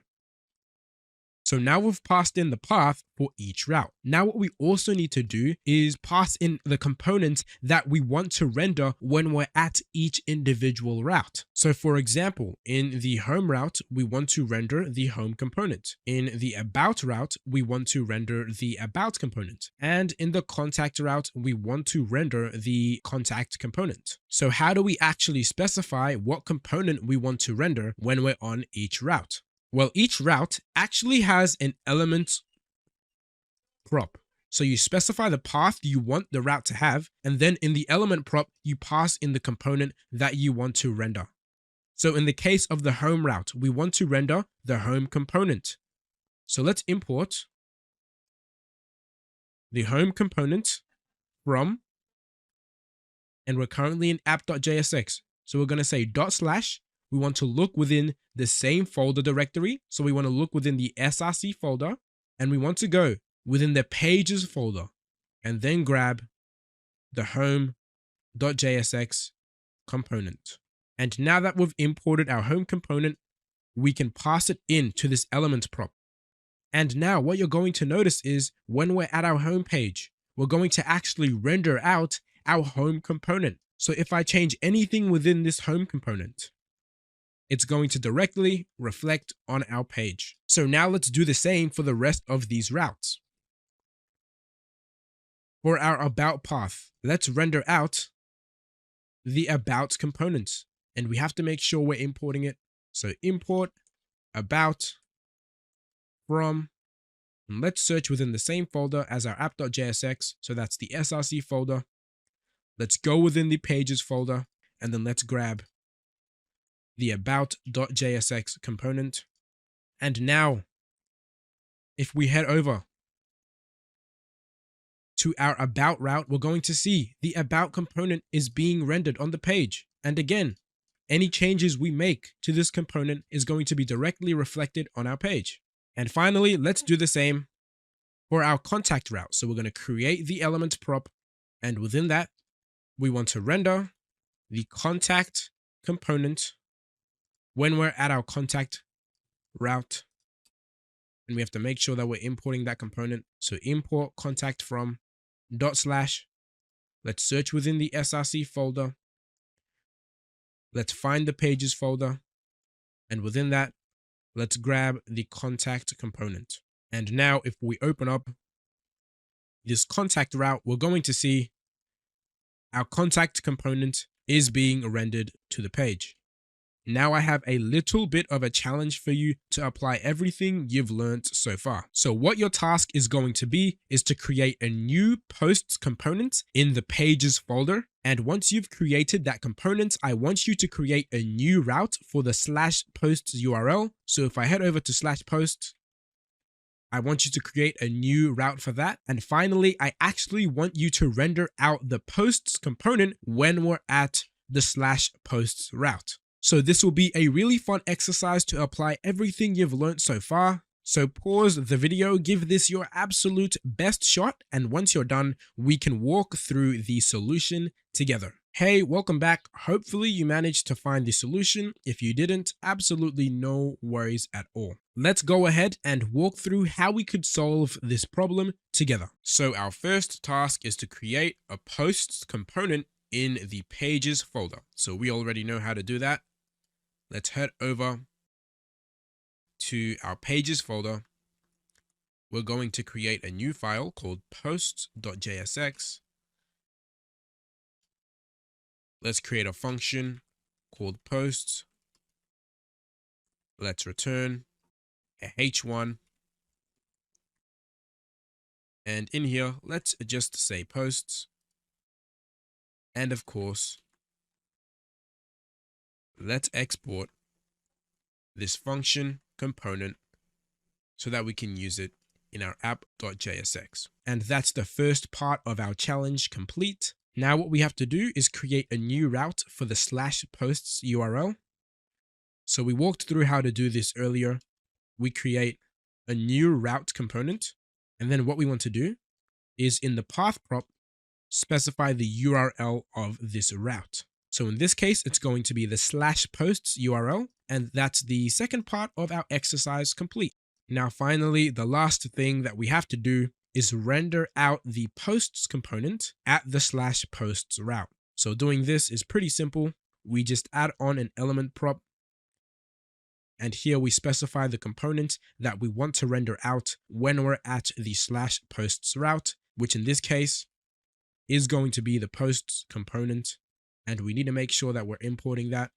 So let's import posts from / to search within the same folder directory. We're going to go within the pages folder and we're going to grab posts.jsx. And now we can see if we head to the /posts route, we have our posts component rendering out on the page. So now you can see that creating routes in React is not the most complex thing in the world. All you have to do is create a route component for each individual route. In the path prop, you specify the URL of the route, and then in the element prop, you specify the component that you actually want to render out at that URL. Now, if we head back to ASAP frontend, what you're going to notice is no matter what route we are on, we're always rendering the same sidebar and navbar. And it would be super annoying if we had to add a navbar and sidebar in every single one of our page components. But luckily for us, React Router actually gives us a way where we only have to do this once across all of our different routes. So if we head back to our app.jsx and we go within our router, and just above the routes component, let's add a navbar and let's have a few anchor tags within this. This is going to take me to the home route. This is going to take me to the about route. And this is going to take me to the contact route. And we need one more that's going to take us to the posts route. So /posts. And now what you're going to notice is no matter what route we are on, we are always going to see our navbar. So that's exactly how we do it at ASAP Frontend. We're only writing the code for our navbar and our sidebar once. And in order to get it to show on every single route, we put it outside of this routes component. But now, if you're paying close attention, you're going to notice that on ASAP Frontend, when we navigate to the different routes on our website, we're not actually reloading the page. But in our case, when we navigate to the different routes on our page, you're going to notice that our page is actually refreshing every single time. So in order to prevent this from happening, there's another component that React Router DOM gives us called the link component. And in React, we use link instead of regular anchor elements to make sure we're not refreshing our page. Now, in order to use the link component, we first have to import it. So we're going to go to React Router DOM and we're going to grab the link component. And now that we've imported it, let's actually go ahead and use it in our code. So link components are actually very, very similar to anchor elements. All we have to do is replace the A with link and then replace the href with to. And that's literally the only difference between an anchor element and a link. Besides that, they work exactly the same. Within the to attribute, we specify where we want this link to go. So in this case, I'm just going to say the home route. And as usual, we type in some text within our link, and you can see that it's already shown up on our page. So now let's go ahead and replace the rest of these anchor elements with links. So let's create another link. Let it take us to the about route this time. And we're going to say about, remove that. Let's create another one, duplicate it down. This time, take us to the contact route, and let's write contact. Remove this anchor element. And finally, our last link is going to take us to the posts route. And you guessed it, we're going to write post within this link. And now if we head back to our page, our navbar looks exactly the same. But now when we navigate to the different routes on our page, notice we're not refreshing anymore. And look how much quicker that is. That is the power of React Router, my friend. But what you're going to notice is if you try and use any of these React Router components, so that's the link, the routes, the route. If we try and use those outside of this router component, our entire app is going to break. It's not going to work. So if I take this navbar and I put it on the outside of the router component, we're going to get an error. And that's because we're returning two different elements. But if I wrap these in React fragments, so we don't get that error anymore, you're going to notice that in our console, we're still getting a ton of errors. Take a look. The above error occurred in the link component because we're using it outside of the router. So whenever we want to use these React Router components, they have to be inside of this browser router. Now, there's one more thing that I want to show you, and that's that under the hood, these link components are actually going to be converted back into regular anchor elements when they are rendered on the page. So React is doing all of the dirty work for us behind the scenes so we don't have to worry about anything. And this is why we love React. Now, what I'm going to do is a little bit of cleaning up in our app.jsx. So I'm going to get rid of these instructions here, and I'm going to take this navbar right here, copy it and remove it. And I'm going to create its own component. So I'm going to head within the components folder and let's create a new file called nav.jsx. Let's create our component. So function nav, and let's return this HTML and to make sure that we're exporting our function component so that we're actually able to use it in other files. And the last thing we need to do is we need to import this link component within this file, because even though we've imported it over here, that doesn't mean it's available to use in this file. So we're going to go to the top and we're going to import curly brace. And what component do we want to import? We want to import the link component from. So where do we want to import it from? Well, we want to import it from the React Router DOM library. So now we've imported our link component. We have no issues using it inside of this file. We can head back to our app.jsx. Let's go ahead and render out this nav component and make sure we're not forgetting to import it. So import nav component from, and app.jsx is within the src folder. So we're going to say /, that's going to look within the same directory. And within the src folder, we want to grab the components folder. And from there, we want to grab the nav.jsx file. And now we can see our navbar on our page, and it's working fine, but just look how much cleaner our code looks. And now that we're using this nav component, we can actually get rid of this link import over here in app.jsx, since we aren't directly using it within this file anywhere. So just to recap what we have learned so far, the first thing we want to do is install the React Router DOM library. And from there, we can import. The first thing we're going to import is the browser router, and it's best practice to change its name to router. We're also importing the routes component, and finally, the route component. And once we've imported these three, what we're going to do is wrap our entire app inside of this router component. So whenever we want to use a component that comes from the React Router DOM library, it has to be inside of this router component. So that means even this navbar, because take a look. Since we are using the link component and that comes from React Router DOM, it has to be inside of this router component, or else it's not going to work. And then next we have our routes component, and it's within this routes component that we define each individual route we want to be on our page. And how do we create each route? We use a route component. And for each route that we create, we have to specify the path. So that's the URL, and then the element that we want to render when we're at that route. So this is definitely something you might want to take down in your notes. Just give yourself a brief summary of what each of these components do, including this link component that we're using inside of our navbar. So once you have that down, you're feeling all right, you're feeling ready to go. Let me show you something pretty cool. So if we head over to TikTok for a second, we're going to see that Mr. Beast actually has his own route. Kylie Jenner actually has her own route. And even I have my own route. So do you think that TikTok manually went out of their way to create a separate route for Mr. Beast, Kylie Jenner, and myself? No, they don't manually create a separate route for each of us. Imagine if TikTok manually had to create a separate route for its billions of users. They use something called React Dynamic Routing. So they create one route and they make it dynamic so that it can be used across all the different users on their app.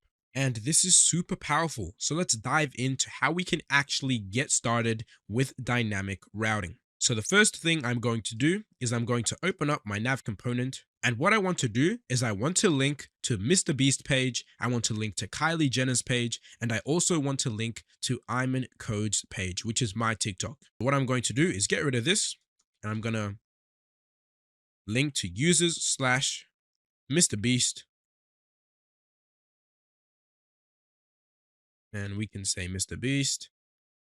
The second one, we're going to link to users/Kylie Jenner. And here we can just say Kylie Jenner. And in our last link, let's link to users/Iman Codes. That's going to go to me. So now our links are set up. We can see Mr. Beast, Kylie Jenner, and Ayman Musa. But if we click on any of these, nothing is going to happen. We're not going to see anything because we don't have any routes set up. So let's go ahead and do that. The first thing we are going to do is head to our pages folder, and we're going to create a users component. And we're going to be dynamically using this users component for all of our different users. So that's Mr. Beast, Kylie Jenner, Ayman Musa. Because if we head to TikTok, you'll notice that we're using the exact same template for all of the different users, but the only thing that's changing is the actual details. So this right here is a dynamic component and TikTok is just filling in the blanks. So let's do the same. Let's create this component. So function users, and then let's return a div, And in here, we're going to say users page. And finally, make sure to export this function component so that we're able to use it in our other files. So now we've created the dynamic component that we're going to be using for all of our different users. Now what we have to do is actually set up the dynamic routing. So in order to set up a dynamic route, we do the same thing that we do normally. We type in route, then we're going to specify the path. In this case, it's going to be /users and then /, and we're going to write down a colon. And then what you write after this is completely up to you. It can be ID, username, but in this case, I'm just going to use username because we are routing based on the user's username. And essentially what this is telling React is that this value is going to be completely dynamic. It could be Iman Codes, it could be Mr. Beast, absolutely anything, we don't know. And then after that, just like normal, we specify the element that we want to render when we're at that route, which in this case is going to be our users component. So let's make sure we import that at the top. Import users from, and then we're going to look within the SRC folder. We're going to go within the pages folder and grab users.jsx.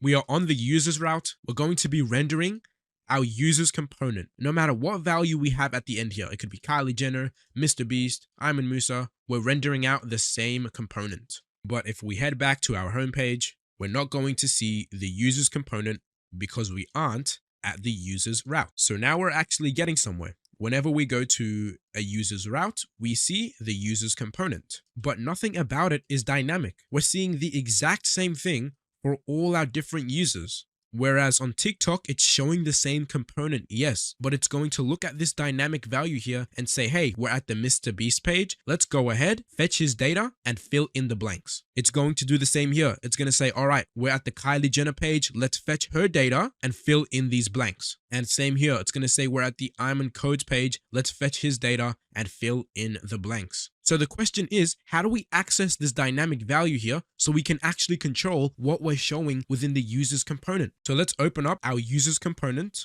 And again, what our task is to figure out what user we are currently on. So we want to access the URL and know this dynamic value here so we know what information to display on the page. Well, lucky for us, React Router DOM actually gives us the exact tool we need to do this. So we're going to head to the top of our users file and we're going to import curly brace use params from the React Router DOM library. And what you're going to notice is if we console log use params, and we have to add parentheses because this is actually a function, is when we refresh, we're going to see that stored within this object is the unique user that we're currently on. So if we go to Kylie Jenner, the username is going to be Kylie Jenner. If we go to Iman Codes, the username is going to be Iman Codes. So now we have access to this value here inside of our users component. So we can dynamically control what we show based on this username. So now what we can do is we can take the object that this useParams function returns to us, and using this structuring, we can rip the username property straight out of it. And now if we console log this username and refresh, we're directly getting this value. So now what TikTok is actually doing is on mount. So when the page first loads, so in order to do that, if you remember, we use the use effect. So we're going to import use effect from the React library. And what they're going to do is they're going to say use effect, and they only want to run this on mount. So when the page first loads, so they're going to use an empty dependency. So an empty array as the second argument. So this only runs when the page first loads. And inside of this use effect, they're going to go ahead, fetch the user's information. They're going to use backward ticks, https tiktok.api.com or something like that. And then they're going to pass in the dynamic value that we're getting from here. And once they fetch the user's information, once they fetch all of this stuff here, they're going to go ahead and display that dynamically on the page. Now we're going to be going over this in much more detail as we build out projects throughout the rest of the course, but this is just sort of a brief overview into how you can expect things to look. But I hope this gave you a little bit of insight into how powerful React actually is. With just a couple of lines of code, we were able to make infinite routes, so it doesn't matter what route we go to. John Smith. We're going to grab this value here and print it out no matter what. And at that point, there's a million things that we can do. We can just print it out on the page like so, or we could fetch some data from the backend based on this username. So now let's recap everything we just learned. In order to set up dynamic routing in React, all we need to do is add this colon. And this colon tells React that this value here is going to be changing constantly. It's going to be dynamic. And we can call this whatever we want. We could call it username. We can call it name. But we just have to make sure that this variable name here is matching what we actually called it over here. And you can see that it's going to go back to normal and print out this value. And how do we actually get access to this value right here?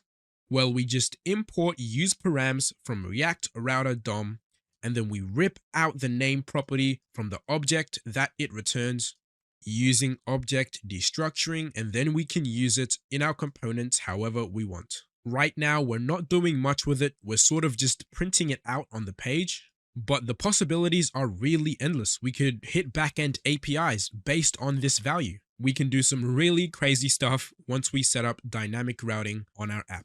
And with that, I have some good news for you. We're officially done with the routing section of this crash course. Now we're going to be moving on to the very last topic of this crash course, which is going to be integrating APIs with React. This is going to be a very good topic to wrap up everything that we've learned so far. So let's go ahead and jump straight into it. So let's start off by talking a little bit about how we actually fetch data from APIs in React. So up until now, you might have been used to fetching data from APIs using fetch. But now that we're using React, we actually get the ability to use what's called Axios. And this makes fetching data from APIs so much easier. So from now on and throughout the rest of the course, we are going to be using Axios to fetch data from our APIs. So let's jump back into our code so I can show you how to actually do that. So the first thing we have to do is actually install Axios. So in order to do that, we're going to head to our terminal and let's create a new tab. And in here, we're going to type in npm install Axios and hit enter. And since we haven't specified the version that we want to install, it's going to install the latest version of Axios for us. And now what I'm going to do is close this up and let's head to our home component. And as soon as our home page loads, we want to fetch some data from an API.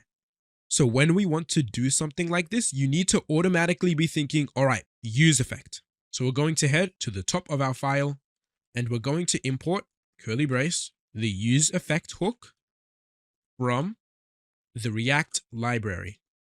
And now that we've imported it, let's go ahead and use this hook. So use effect, parentheses, and we already know the first argument we pass in a callback function. And the second argument, since we only want to run this when the page first loads and no more times after that, we only want to run it once, we pass in an empty array as the second argument. Now inside of this callback function is where we're going to do the dirty work of fetching the data from our API. Now the API we are going to be hitting today is https://JSON placeholder.typicode.com/users. So let's write this down, https://JSON placeholder.typicode.com/users. And again, you might be thinking, all right, let's use the fetch keyword and put the API URL inside of the parentheses. But again, we're not going to be using fetch today. We're going to be using Axios. Now, in order to use Axios, we have to first import it. So I'm going to import Axios from the Axios library. And now that we've imported it, in order to use it, it's pretty simple. All we have to do is write down axios.get and then put our API URL inside of the parentheses. And now let's head back to our app. And if we console log this and take a look at what we get and make sure we are in the home route, what you're going to see is that we get a promise, and that's pretty standard stuff. But if we take a look at what's inside of this promise, you can see that we get our data right off the bat. So with fetch, you might be used to doing something like this. So you say const response, fetch API, and then const data equal response.json. When we're using Axios, we don't have to do any of that. In just one line of code, we get absolutely all of our data.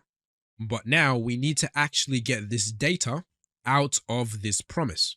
So in order to unlock the value that a promise is resolving, all we need to do is await it. And immediately you can see that we run into so many errors. And that's because we're using the await keyword, but we're not using it within an async function like we're supposed to. And you're probably thinking, all right, we can just turn this callback function into an async function and that should get rid of our issue. Well, unfortunately, that's not going to work, and React already knows what we're trying to do. So you can see here, the error says, it looks like you wrote a use effect and tried to turn the callback function into an async function. And it actually tells us what we should do instead. So it says, write the async function inside of the use effect and then call it immediately. So what does that actually look like? Well, we're going to turn our async function back into a regular callback function. And what we're going to do is within our use effect is create an async function. And we can call this whatever we want, but in this case, I'm just going to call it fetch data. And then I'm going to chuck our code within the async function. And then at the bottom here, we can actually call it. And if we refresh our page, we're going to get no errors at all. And what do we see? We see our object. So that's great. That's exactly what we want to see. And this is how we work with promises in a use effect. I know it's a little different to what we're used to doing, but it gets the job done. Now what we can do to make our code even cleaner is take this async function, and instead of defining it inside of our use effect, let's go ahead and define it out here. And you can see that this is going to make the code within our use effect much more easier to read through. And that's why this is the best practice way to do things. Now, instead of console logging this data, what do we want to do? Well, let's go ahead and store this inside of a variable. So I'm going to say const data equals await axios.get. And then let's go ahead and console log this variable. And if we take a look in the console, this is going to give us our object. But the only thing we really want to work with inside of this object is this data property. This is where all of our data is being stored. So what we can do in order to single out this data property is use object destructuring. So let's wrap this variable inside of these curly braces, and then let's go ahead and say that we want to single out the data property within the object that this returns to us. And if we refresh and take a look at the console now, we can see that, yep, we've singled out the data property, and this is what we actually want to work with. So now we have the data that we want to work with logging in the console, and that's cool. But we don't really want it to be in the console. We want to be able to use and display this data on our page. So we want it to be inside of here. So in order to do that, we are going to store the data that we just fetched within a state variable. So first things first, let's import the useState hook from the React library. And now that we've imported it, let's go ahead and use it. So let's call the useState hook. And what's going to be the default value? We're going to give our state variable. Let's give it a default value of an empty array. And then let's give our state variable a name of data. And the function we're going to be using to change the state variable a name of setData. And now, instead of console logging our data, let's go ahead and set data to be the data that we just fetched. So we're fetching our data from the backend API, and then we're passing in that value to our data variable. Now, to make things a little more clear, let's go ahead and change the name of our state variable from data to users, and this function from set data to set users. And now it'll be a little more obvious what's actually happening. So we're fetching our data from the backend, that's getting stored inside of this variable, and then we're passing in that value through to the user state variable through this function. Now let's take a look at what this API is actually returning to us. So we can see that it's an array of objects, and each object contains information about a single user. So that's an ID, a name, a username, an email, and a bunch of other information. But for now, let's just try and print out the username of each user. So let's head back to our app, and within this H1, let's jump into some JavaScript with these curly braces, and let's grab all of our data that's within this user's state variable, and let's single out the first object of the array. So that's going to be this one right here. And then let's print the username property. So we should be seeing Brett. But if we take a look at the console, you can see that we're getting a ton of errors. And what is it saying? It's saying that it cannot read properties of undefined, and it's talking about this username right here. So this means we're searching for this username property in undefined. And we know that undefined is not going to have our username property. But the question is, why is this undefined? Well, the reason for that is when our component first mounts, we're giving our user's state variable a default value of an empty array. And even though when the component first mounts, we're running the fetch data function, this is an async function, and we're fetching some data from a backend API, which we know takes a little bit of time. And it's only once we fetch this data from the backend API that our user's state variable is going to have our data. So that means for a little while, when our component first mounts, our user's state variable is going to be an empty array with no elements inside of it. So initially, we're searching for the first element of an array that has no elements at all. So of course, we're going to get undefined.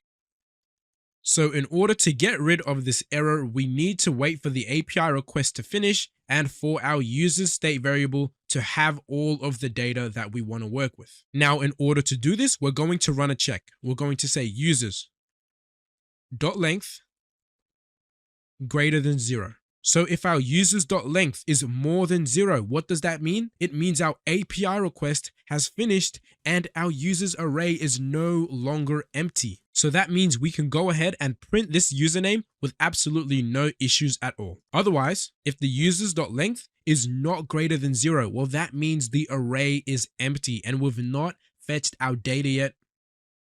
So let's not render anything at all. And if we take a look at our page, you can see that we're rendering the username of the first object within our users array. But what you're going to notice is for a split second, when our page first loads, we're actually going to be rendering nothing at all. And that's because for a split second, when our component first mounts, our array is going to be empty while we're still making our API request. So users length is not going to be more than 0, so we're going to render nothing. Now, earlier on in the crash course, I taught you a quicker way to do this, and that's if you're using a ternary operator and you're returning null on the right side. What you can do is get rid of this and replace this with a double ampersand, and that's going to achieve the exact same result. And now, would you believe me if I told you there was an even shorter way that we could do this? And that's by getting rid of all of this stuff entirely. And if you think that this value right here might be undefined, you can just add a question mark at the end of it, and you can see that we're going to get the exact same result. So you can either use the question mark, the double ampersand, or you can use the ternary operator. The choice is really up to you. Now, if we head over to the project you're going to be building right after you watch this video, you'll notice that when we're fetching data from an API, so when our data is loading, we're not actually showing the user nothing. We're actually showing them what's called a skeleton loading state. And this is how you improve the user experience. You don't want to show the user nothing when your data is loading. You want to show them something to say, hey, look, our data is loading. Please bear with us. It's going to come soon. So let's go ahead and implement this in our code. So the first thing I'm going to do is wrap everything inside of this div. So I'm going to put this h1 inside of this div, get rid of this one that's out here, and let's Alt-Shift-F to reformat our code, is jump into some JavaScript. And I'm going to say, is users.length more than 0? If it is, what we're going to do is render out this h1 within this div. Because that means if users.length is more than 0, our array is not empty, which means we've finished fetching our data from our API. Otherwise, if this is not true, if users.length is not greater than 0, well, that means our array is empty and our API request is still loading. So we want to tell the user that. And there's tons of ways we could do this, but just to keep things simple, if our data is still loading, and now if we refresh our page, you're going to see for that split second when our page first loads and our array is empty, we're still fetching our data. We're going to render out this h1 and tell the user, hold on, we're loading, just wait. And as soon as we finish fetching our data, bang, the user's array is no longer empty. We've passed in our data into it. So we're going ahead and rendering out this username. And that's pretty much how you show a loading state when you're fetching data in React. You start off with an empty array, and then down here, you check, is that array's .length greater than 0? If it is greater than 0, well, that means we have some actual data inside of our array. So that means we can go ahead and render that data on our page. Otherwise, if the array's length is not greater than 0, well, that means the array is empty. Our API request is still loading. So we're going to go ahead and let the user know. And if we head back to ASAP frontend, you'll notice that it's absolutely filled to the brim with these loading states. You can see on the navbar, we have a loading state. In the dashboard, we have a loading state. In the settings, we have a loading state. And the reason you do this is because that's how you build a website with great user experience. But now let's get back on track. And what we actually want to do is we want to take all of these user objects and actually render them out on the page with their name, their username, and their ID. So let's write this down. Let's remove all of this stuff. And we want the name, the username, and the ID. And now what we want to do is we're going to add a little bit of inline styling to this element. And how we do that in React is we add on the style attribute, just like normal. So style equals, and then in React, we do a double curly brace. And our CSS properties are going to be treated like object properties. So we write down the property name, colon, and then after that is the actual value, and we have to write that within a string. So within this string, I'm going to say 1 pixel solid red, and you can see that we now have a red border around our div. So it's really not too complex. If you want to add inline styling in React, which you're hardly ever going to do, you just use these double curly braces and then you treat your CSS properties like object properties. So you write down the property name, colon, and then after that, you pass in the property value within a string. And if you want to have multiple properties, you separate them by a comma, just like you would a regular object, and you can see that it's going to work, but in this case, we don't really need this. We're fine with just this border. So now let's get back on track. How are we going to get all of this data and render it on our page? Well, what we can do is we can jump into some JavaScript. Let's grab our users array. Let's grab the first user object, and then let's grab the name property, and of course, add the question mark so that we don't break our app. And let's do the same for these. Let's grab the first user object, question mark, and let's grab the username property. And then finally, let's grab the first user object and then grab the ID property.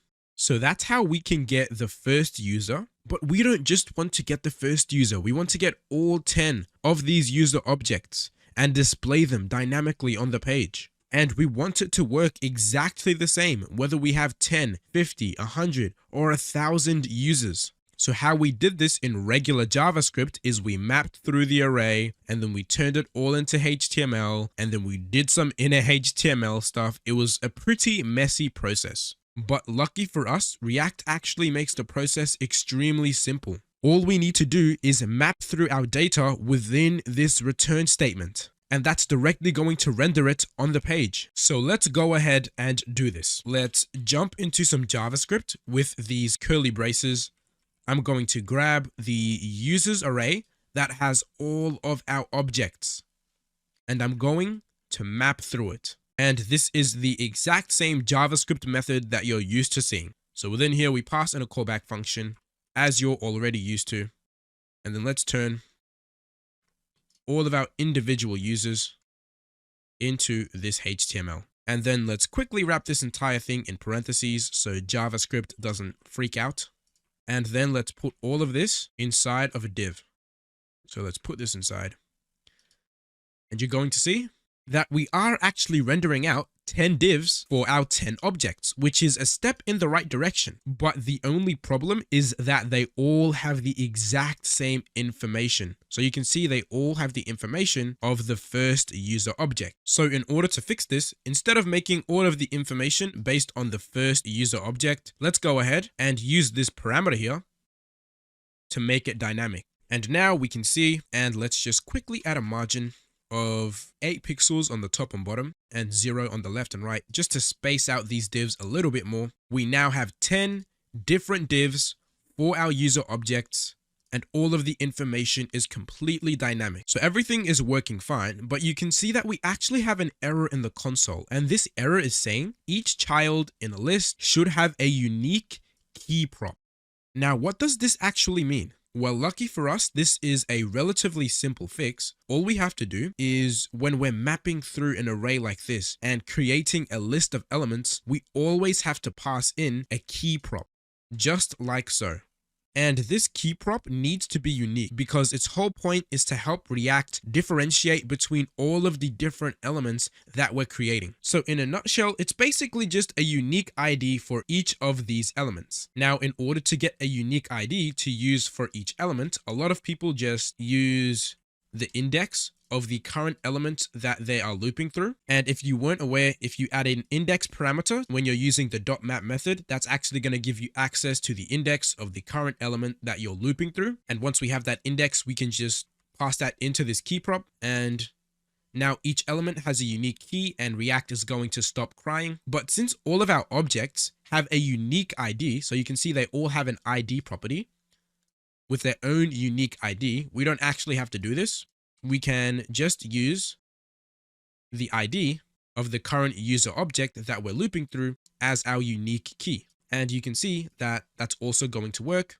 All of our elements have a unique key and React is not going to cry about it. Now what I want to do, just to clean up our code a little bit, is turn this div into its own component. So I'm going to go to the components folder and create a new file. And let's just call this user.jsx. Let's create our function, user, and then let's return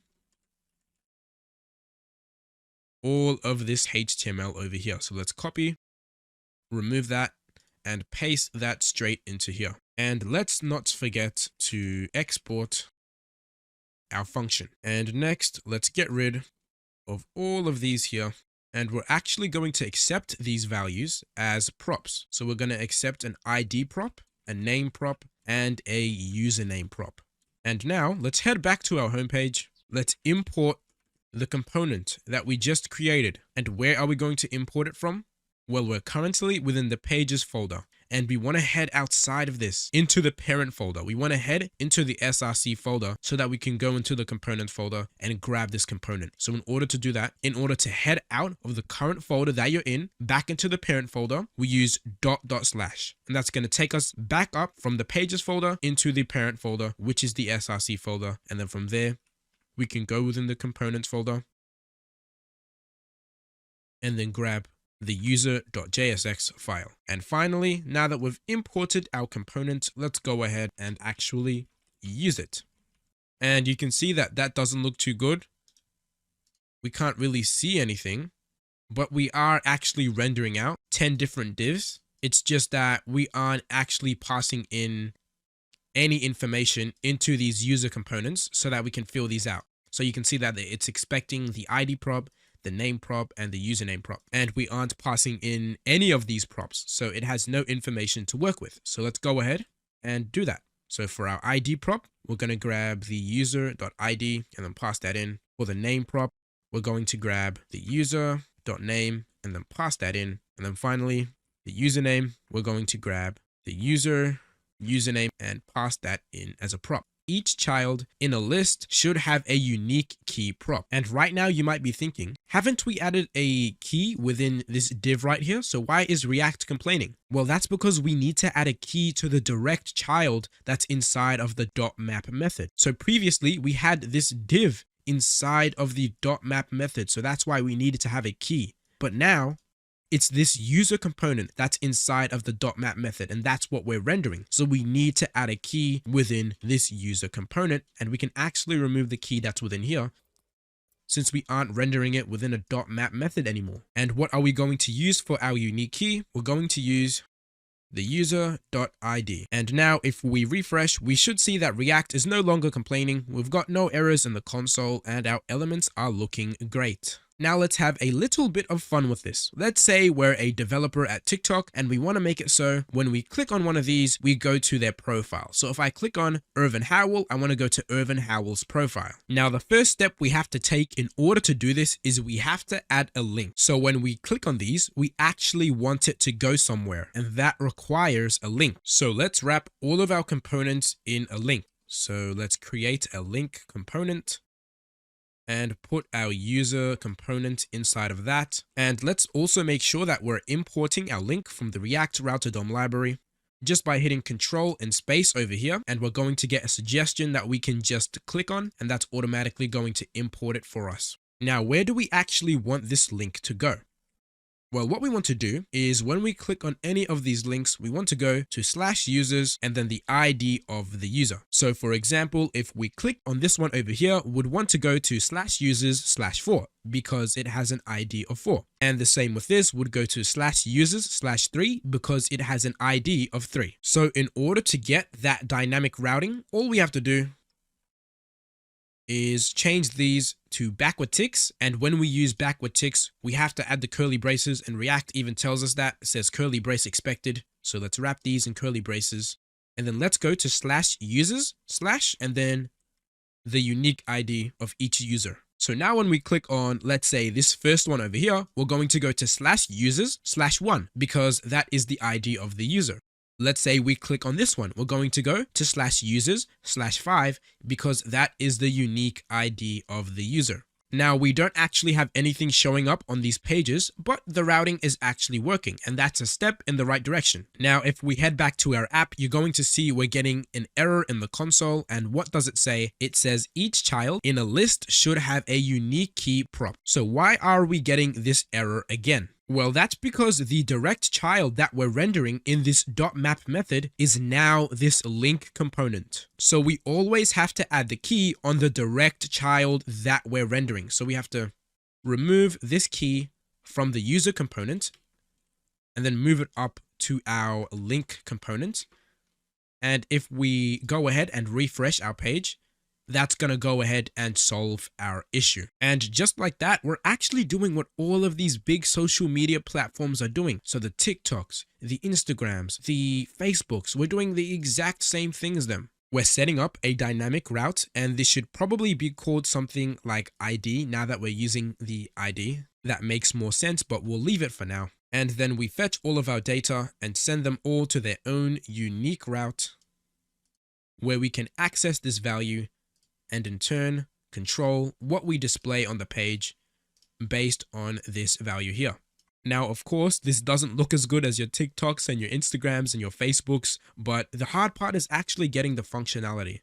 like we are doing right now. Once you get the functionality, the styling and making it look good is actually pretty easy. Now what we're going to do to finish this React crash course with a bang is a little challenge to apply everything you've learned in the course so far. So what we're going to do is we're going to take this API URL here, and we're going to head back to our app.jsx and quickly change this route parameter's name to ID just so that it makes more sense. And let's head to our users page. So this dynamic component for our users route right here. And let's change all of these values here to ID just so that everything works the same. And you can see it is working as normal. So what your task is going to be is to take this API URL and add this unique ID onto the end of it. And once you hit that API and you get all of the data, I want you to display it on the page. So just like we have here in our homepage, when I go to /users/1, I want to see the ID and then the name and then the username. So again, we're a TikTok developer. We want to make it so when we click on someone's profile, we get all of their information. So pause the video, give this exercise a shot. It's going to be such a great way to apply everything that we have learned so far. So I'll give you a couple of seconds to pause, give this your absolute best shot, and once you're done, we can walk through the solution together. Hey, welcome back. Hopefully you managed to find the solution. If you didn't, absolutely no worries at all. Let's walk through the solution together right now. So first things first, as soon as we hear hitting an API in React, the first thing that should pop into our head is the useEffect hook. So we want to make sure we're importing the useEffect hook. And once we've done that, we can go ahead and create our useEffect. Now for the first argument, we know that we're going to pass in a callback function. And for the second argument, since we only want to run this useEffect when our page first loads, so when our page first mounts, we're going to pass in an empty array as our second argument. Now we have our useEffect all set up. Now what we want to do is actually hit this API, and we're going to do that using Axios. So in order to use Axios, we have to make sure that we're importing it at the top of our file. So let's import Axios from the Axios library. And now that we've imported Axios, let's go ahead and axios.get, and we want to get the data from this API. Now, of course, we actually need to make this ID dynamic and have it be based on this value here. So in order to do that, let's use a template string. And here at the end, let's pass in the unique ID of the route that we are currently on. Now we know that fetching data from an API is going to take a little bit of time, so we have to await it, but we can't actually do that within a useEffect because React doesn't let us turn this callback function into an async callback function. It just doesn't work. So in order to fix this, we have to use the fix that React suggested to us, and that's to create an async function outside of the useEffect. So async function fetch user data, and then within here, that's where we're going to go ahead and wait for this API request to complete. And then within this useEffect, we're going to call our async function. And you can see no errors at all. Now we actually have to create a variable in order to store this data that we're fetching. So in this case, I'm going to use a state variable. So in order to do that, let's import the useState hook from React. Let's actually use it. We're going to give our state variable a default value of an empty object. And let's say const. Let's give our state variable a name of a user. And the function we're going to use to change our state variable's value and name of setUser. And now let's go ahead and actually take this data that we're fetching and then store it inside of this state variable. So in order to do that, let's rip out the data that we're fetching from this API. So let's use object destructuring. Let's single out the data property because if you remember, this is the property that's going to store all the information that we want to work with. And now that we have that data, let's quickly console log it just to test things and see what we're working with. And we can see that we get an object with all the different information that we want to work with. So that's our ID, our name, and our username. And what you can see is that when we hit this API and we target a specific ID, it's going to return to us just an object. So it's no longer an array. It's just one singular object with all the user's information. And that's why I gave our users state variable a default value of an empty object. If we were working with multiple users like we were before, so that's multiple objects inside of this array, I would give it a default value of an empty array. But since we're just working with one user, just one object, I'm going to give it a default value of an empty object. So now let's take this data that we have here and store it inside of this user state variable. So in order to do that, we're going to use the setUser function, and we're going to set user to the data that we just fetched. So now we're fetching our data and we're storing it inside of the user state variable. Now all we need to do is actually go ahead and display that data on our page. So let's go within this div and let's create 3 H1s. So 1, 2, and 3. Within the first H1, let's display the user.id. Within the second H1, let's display the user.name. And finally, within the third H1, let's display the user.username. And now we can see we have all of our information displaying dynamically. Now, I just want to quickly show you that if we go ahead and remove this empty object, you're going to see that our page is not going to work. It's going to throw errors and it's going to say cannot read properties of undefined reading ID. So essentially React is reading all 3 of these as undefined.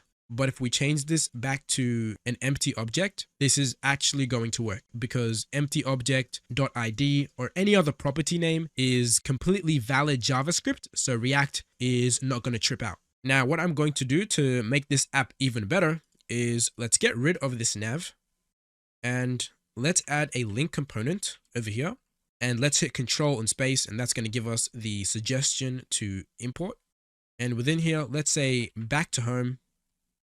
And of course, let's let this link send us back to our homepage. And you can see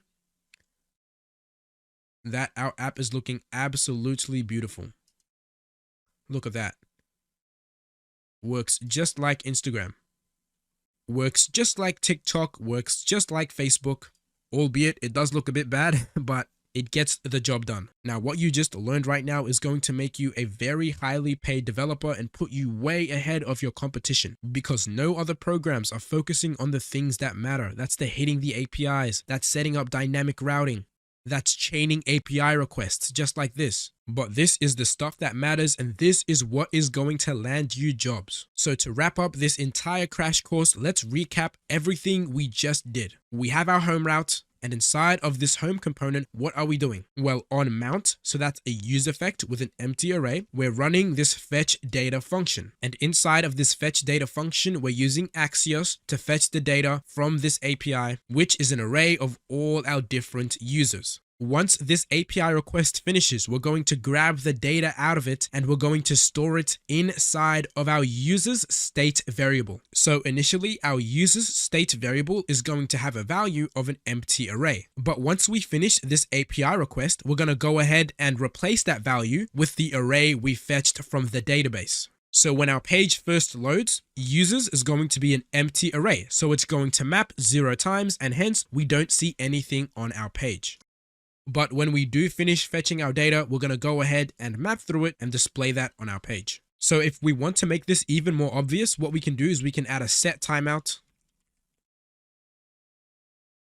within our use effect. So let's say a 2-second timeout just to exaggerate the loading time. And now if we go ahead and refresh our page, you're going to see we're not going to see anything. 1, 2, and then bang. We're going to have our data displaying on our page because as soon as we finish fetching the data from this API and we change the value of our user state variable, React is going to notice and it's automatically going to re-render this entire component and map through that data. And React is going to do this automatically. We don't have to do anything extra. As soon as we change the value of the user state variable, React is going to say, okay, it's no longer an empty array. Let's go ahead and update the page. We're also implementing dynamic routing to users/user ID. And we're doing that by wrapping this user component in a link from React Router DOM. So again, all this is a reusable component to make our code more clean. Currently, we don't have any sort of loading state, but if we wanted to implement that, it's as simple as checking If the users.length is greater than 0, well, that means we have our data. So let's go ahead and map through it. Otherwise, if it's not greater than 0, well, that means we don't have our data. It's still loading. So let's show a loading state. And now if we go ahead and refresh our page, we're going to have a loading state for 2 seconds. And then after that, we're going to go ahead and render out our users. And again, what are we doing with each user? Well, we have a link component, and that's going to send us to users/user ID. So if we click on this first one here, that's going to send us to users/1. The second one is going to send us to users/2, and so on and so on and so on. Now, how is it that we're able to grab the ID from this URL and fetch and display data based on that value? Well, how we're able to do this is all because of this route component right here. And what this is saying is if we're at a path of users/ and this colon is saying that this value here is going to be always changing. It could be 3, it could be 5, it could be 100, we don't know yet. So essentially this colon is saying that we're expecting a dynamic value in this part of the URL. And because we're expecting that dynamic value, in our users component, we can go ahead and actually grab this value from the URL. And then we can do whatever we want with it in our code. So in this case, what did we do? We fetched data from an API based on the ID that was being passed in to this part of the URL. So we made a dynamic API request. So that means that each URL is going to have completely different data. And that's why we get different data for every URL that we go on. We're making a different API request for each URL, and hence we get different data. And with that, I want to say a huge congratulations to you, because that is the React crash course complete. I know I threw a shit ton of theory at you right now, and your brain is probably spinning with a million different questions. But don't worry, that is completely normal. You aren't meant to be feeling 100% confident when you finish these crash courses. As we continue to build out projects together throughout the rest of the course, everything will just sort of fall into place. So again, give yourself a pat on the back for getting through this absolute monster of a crash course, and I'll see you in the next video.